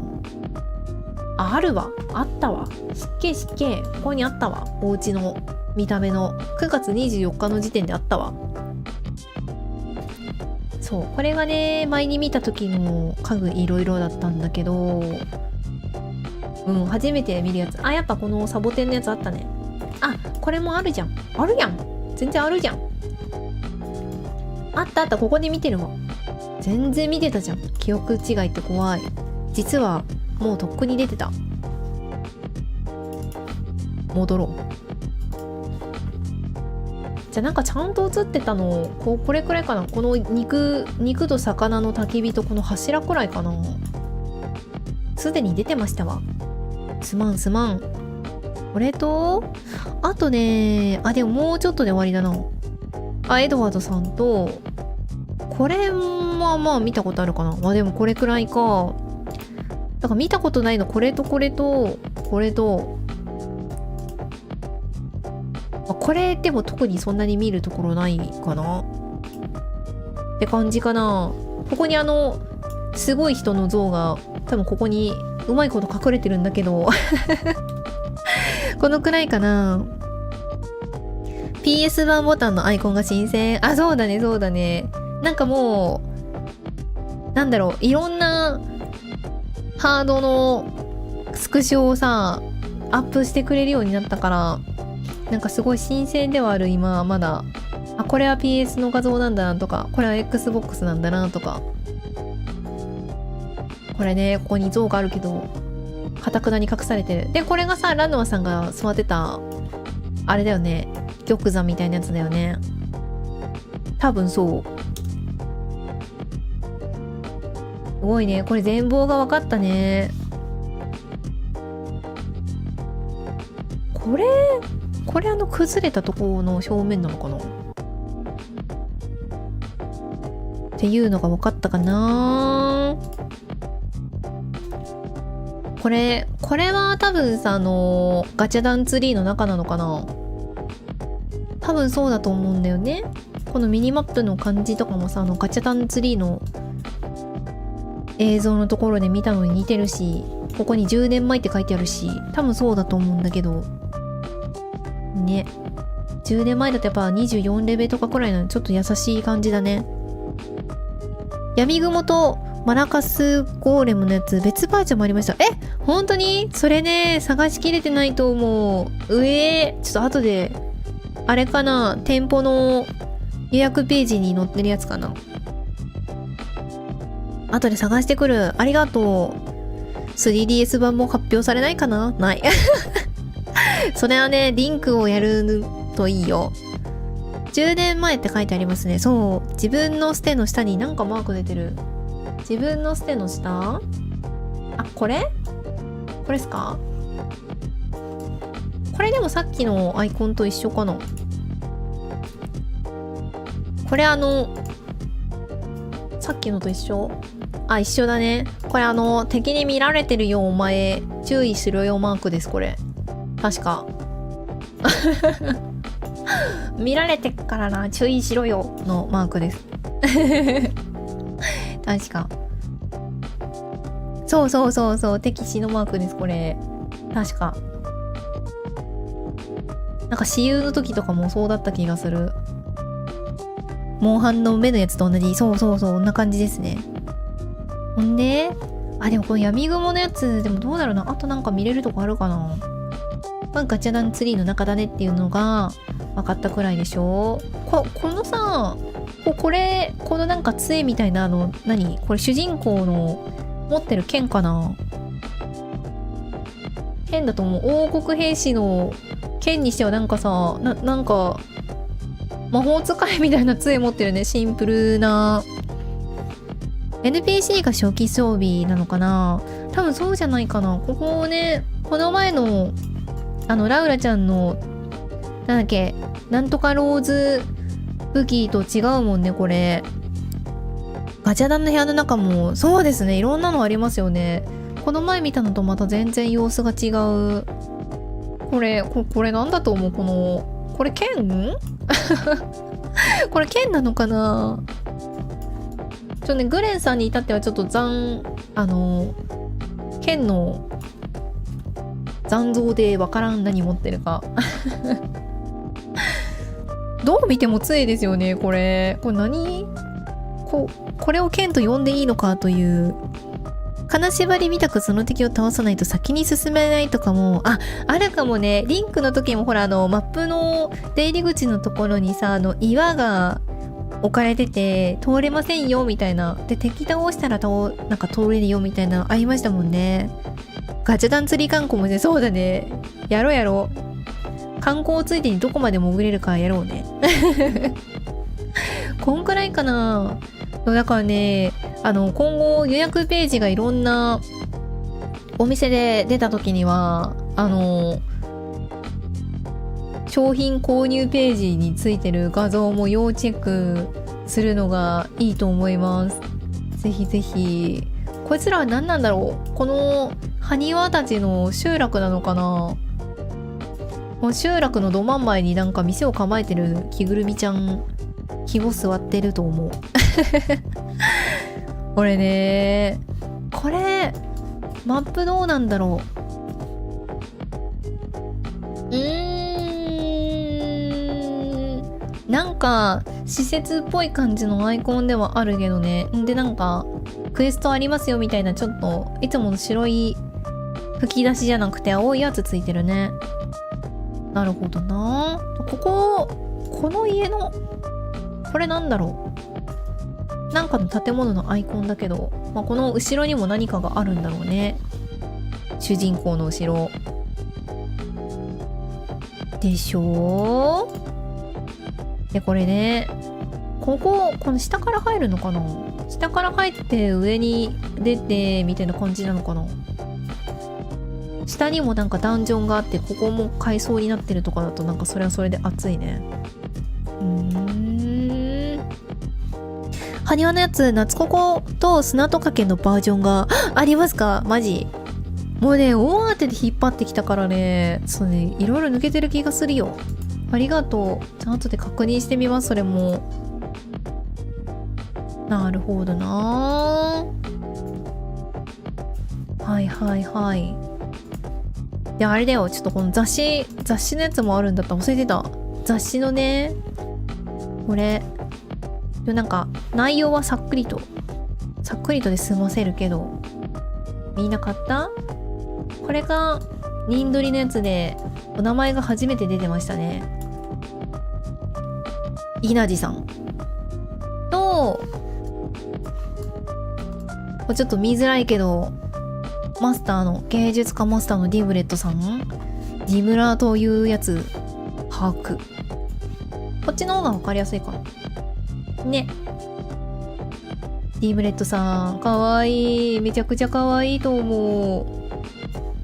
稲地さんは私ね、本当に推しポイントはこのピアスなんで。イケオジすぎる。イケオジだよ。こんななんか、おじい様がこんなピアスしてさ、これは良いですよね。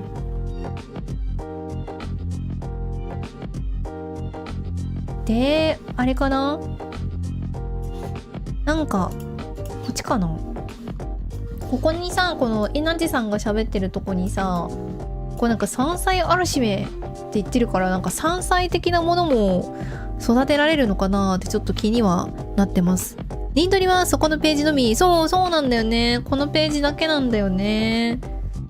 だからファミ通との違いだと、この稲地さんのとリブレットさんの名前が分かったことと、あとなんだ、ここにね、このピーノさんのね、これピーノさんの玉毛物姿なんだけど、これが見れたのと、あとなんだろう。あんおばちゃんと、あとこの辺かな？この辺のスクショとかが違うかなくらいだったかな。まあ、文章でね、なんかいろいろ書いてあるから、それはちょっと楽しんでもらいたいんですけど、ね。いや、山菜作れるのかな？ちょっとなんかこう期待してもいいかな。この山菜について喋ってるから。これは気になります。コロコロはそのさっき買って変えてないから、ちょっとね、わかんないんだけど、今のところ出てる画像だけかな。あとここに日野社長がいるのがね、可愛いねっていう話はだと思うんだけど、これもなんかどっかで見た気がするしな。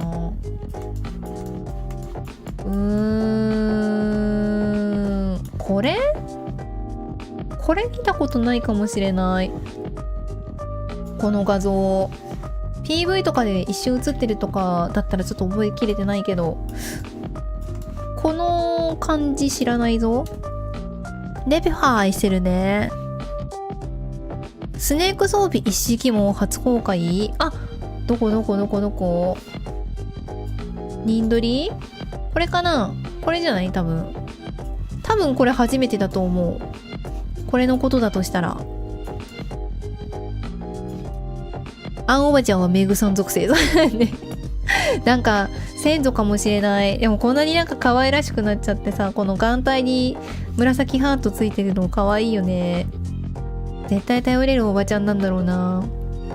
楽しみにしとこう。2023年のね、私有の方ではアンおばちゃんいたと思うんだよね、確か。最初の方で喋りかけた気がする。ね、これそうだよね。多分ね、これがニンドリで初めましてな気がする。あとこれどうだっけな。ちょっと雑誌が手元にあるのに確認しないというね、この低たらくですよ。一番なんか画像とかが多かったのはやっぱりニンドリかな。あ、ニンドリじゃないや、ファミ通かな。ねえ。いや、かわいい。でも本当にそれぞれさ、違う知らない情報とかね、このどっちかの雑誌にしか書いてない情報とかもいろいろあるから、なんか気になる人はぜひぜひ買ってほしい。買ってくれ。ここにいっぱい書いてあるから、この辺とかにいっぱい書いてあるから、ぜひ見てほしい。このなんか畑の場所とかって自分でなんかうまいこと作れたりするのかね。若干なんかこう棚田風になってるけど、こういうのとかも自分で作れるのかな。ちょっとここも気になる。うん、雑誌の情報はこんな感じだったな。これからなんかあと3ヶ月でしょ。で2月の雑誌は全部出ちゃったから、ほぼほぼ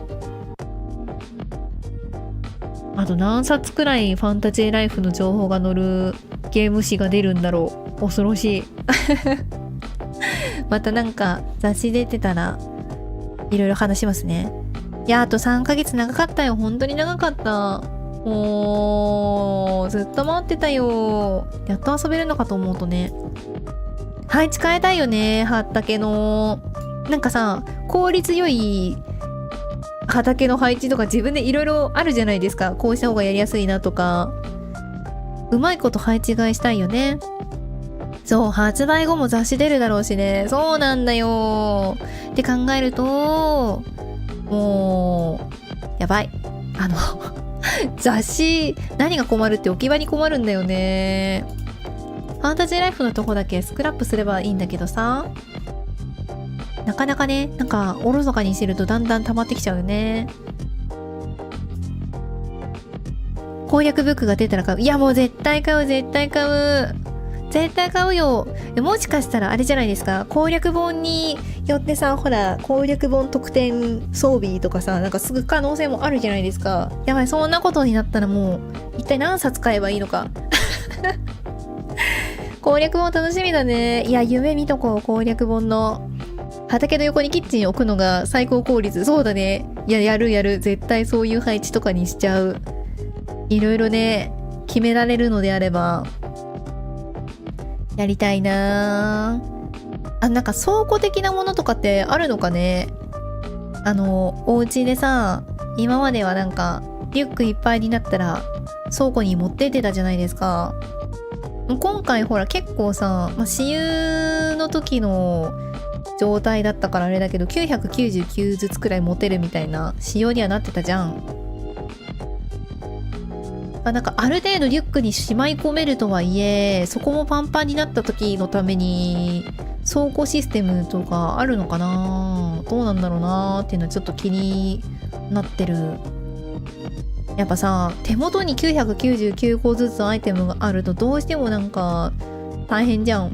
ソート機能とかがあるとはいえ、そう、外置きの倉庫とか今までのマイハウスとか別荘に行った時にしまえるみたいな、ああいう倉庫的なの残ってるのかね。どうなんだろう。この辺ちょっと気になるね。確かに大きい格納庫欲しいよね。そう、外にアイテムボックスを置けたらもう家入らない。家入んないでいっちゃうね。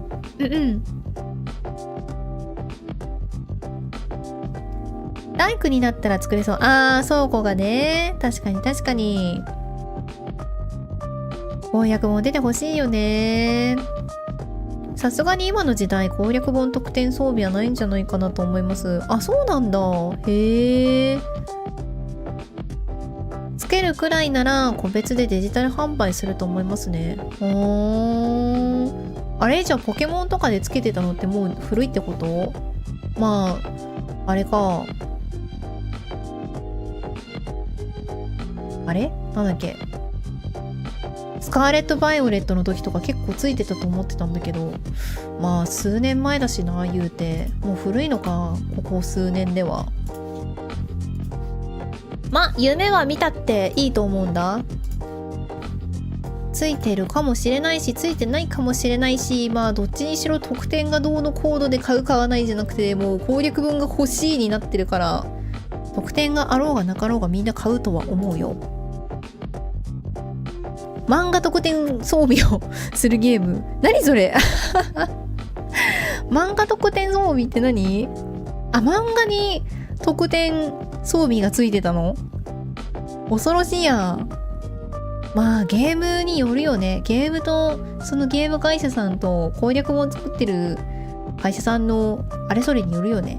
わからん。ここら辺は。わしは素人だからな。攻略本が出る前に全情報をもらう。もうモーさんがいる、モーさんが。あ、漫画にアイテムコードか。そうかそうか。恐ろしい。あ、でもそういうのもあるもんね。確かにな。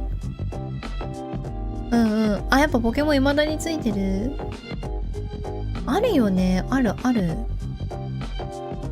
まあ、コラボとかとはまた別だからさ、それはさておきとして。ほら、なんか最近のモンハンの31コラボとかさ。こういうのとはまたちょっと別だけど。別のゲームのデラックス版に限定特典スタンプをつけるゲーム、ドラゴンクエスト。怖い怖い。もう、怖いよ。そういうことするのもあるのか。武蔵仕様の合言葉をツイッターでそれはありそうだね。それはありそう。武蔵みたいにね。だから、ファンタジーライフで言ったら女神層10個とか、10個は少ないか。なんか20個とか30個とかを何週間かおきとかにくれたりとか、そういうのはあるかもしれないね。コロコロコミックなら特典つきそうですよね。情報も載ってた。そうそうそうそう。情報はね、さっきの、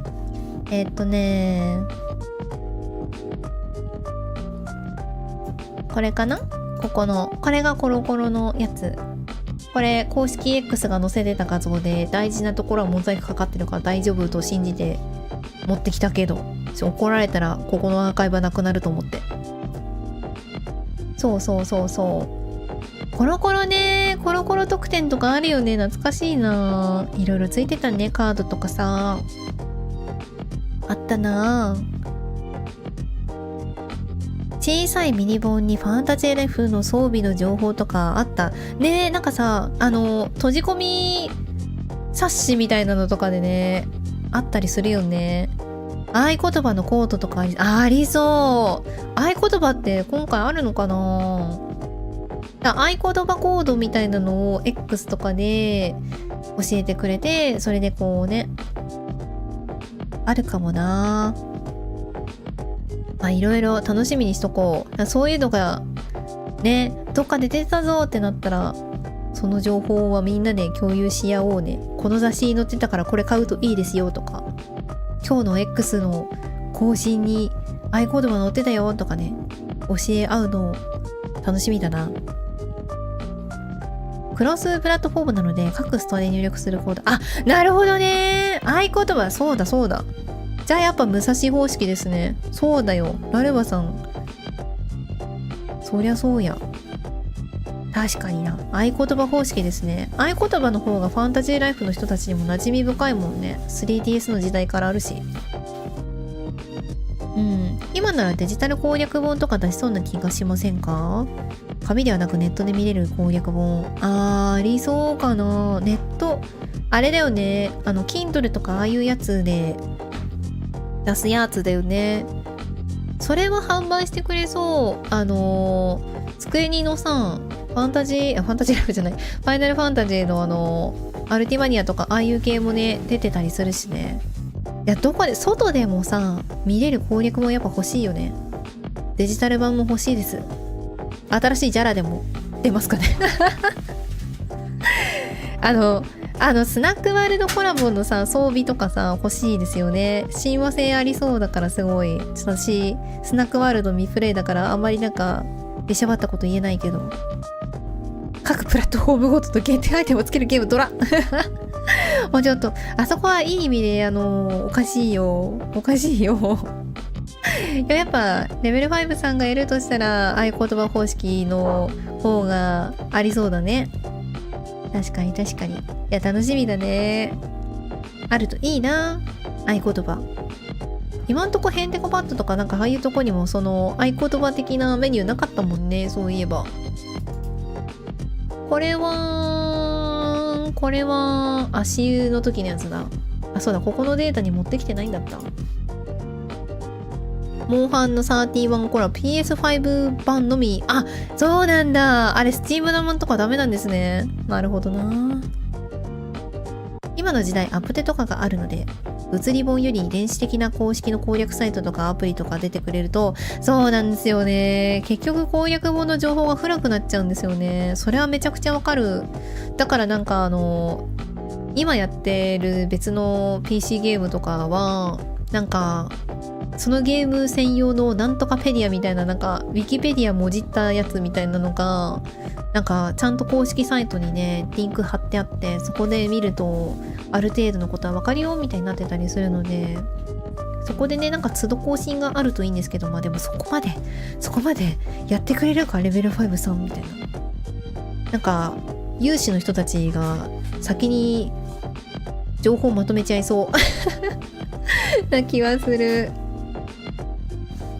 なんか己の力でやっていろいろ見つけてほしいよみたいなとこも結構あるじゃないですか、レベル5のゲームって。なんかそういうウィキペディアみたいなのない気がするな。でも電子攻略本は欲しいよね。それはめちゃくちゃ同意する。もうドンキのような攻略本を持ち歩きたくない持ち歩きたくないんじゃ。外で確認できるとかさ、移動中にまじまじ見れる電子版攻略本あるといいよね。これは楽しみだな。やってほしい。じゃんけん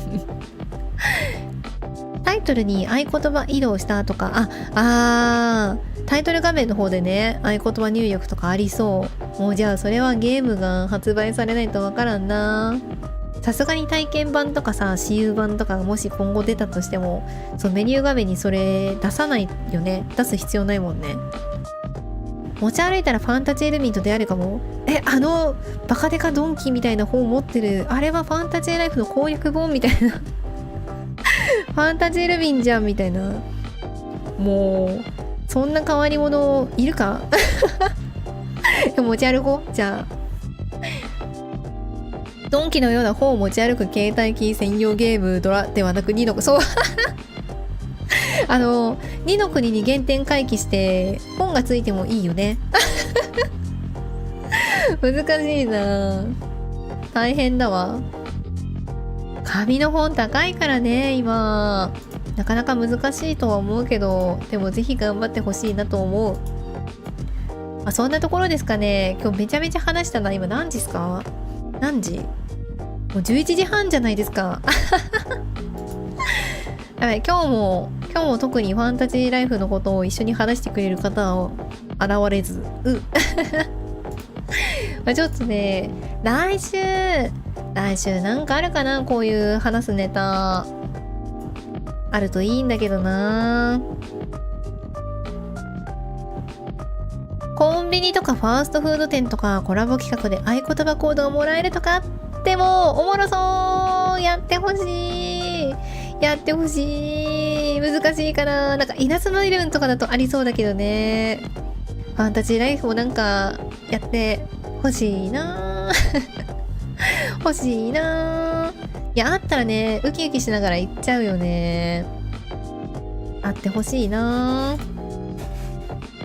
キャラクターとモンスターとアイテム乗せるだけでドンキになる。絶対なるよ。だってあれだもん、ファンタジーライフのリンクの時のさ攻略本ですら結構分厚いよ。結構分厚い。全然分厚いよ。広辞苑を武器として投げつけるシミュレーションゲームがなんだそれ、めっちゃ気になるな。まあこんなもんですかね。ちょっと来週話すことはまたちょっと1週間で考えてみます。特になかったらたまげものとファンタジーライフ通信の話だけで終わっちゃうかもしれないけれども、まあちょっと今週1週間で何があるかを楽しみに待ちつつ、なかったら短めに終わるかもしれませんということで。重ね着で頭に攻略本載せたい。なんか面白ネタ系重ね着欲しいな、私も。ドンキのような本でどつくゲーム。そう。ファイナルファンタジー3も、3の時点でそんなドンキだったか。まあ、みんなそんな感じなんで、ダウンロード版買うのか、パッケージ版買うのか、どのプラットフォームで買うのか、ちょっと悩みつつ、特典との兼ね合いも見て、気をつけつつ買ってくださいね。こんな感じで今日は終わりましょうかね。はーい。では、ハートありがとうございます。ではお疲れ様でした。また、来週の配信でお会いしましょう。ぬこさんお疲れ様でした。いえいえ、なんかお役に立てたのであれば、私は今日ちょっとつおなさんの、あれを救えたことにちょっともう、それだけで満足です。はい、お疲れ様でした。やきさんも。はい、みつさんお疲れ様でした。またねー。そう、つおねさん、これで救われた。よしよし。おやすみなさーい。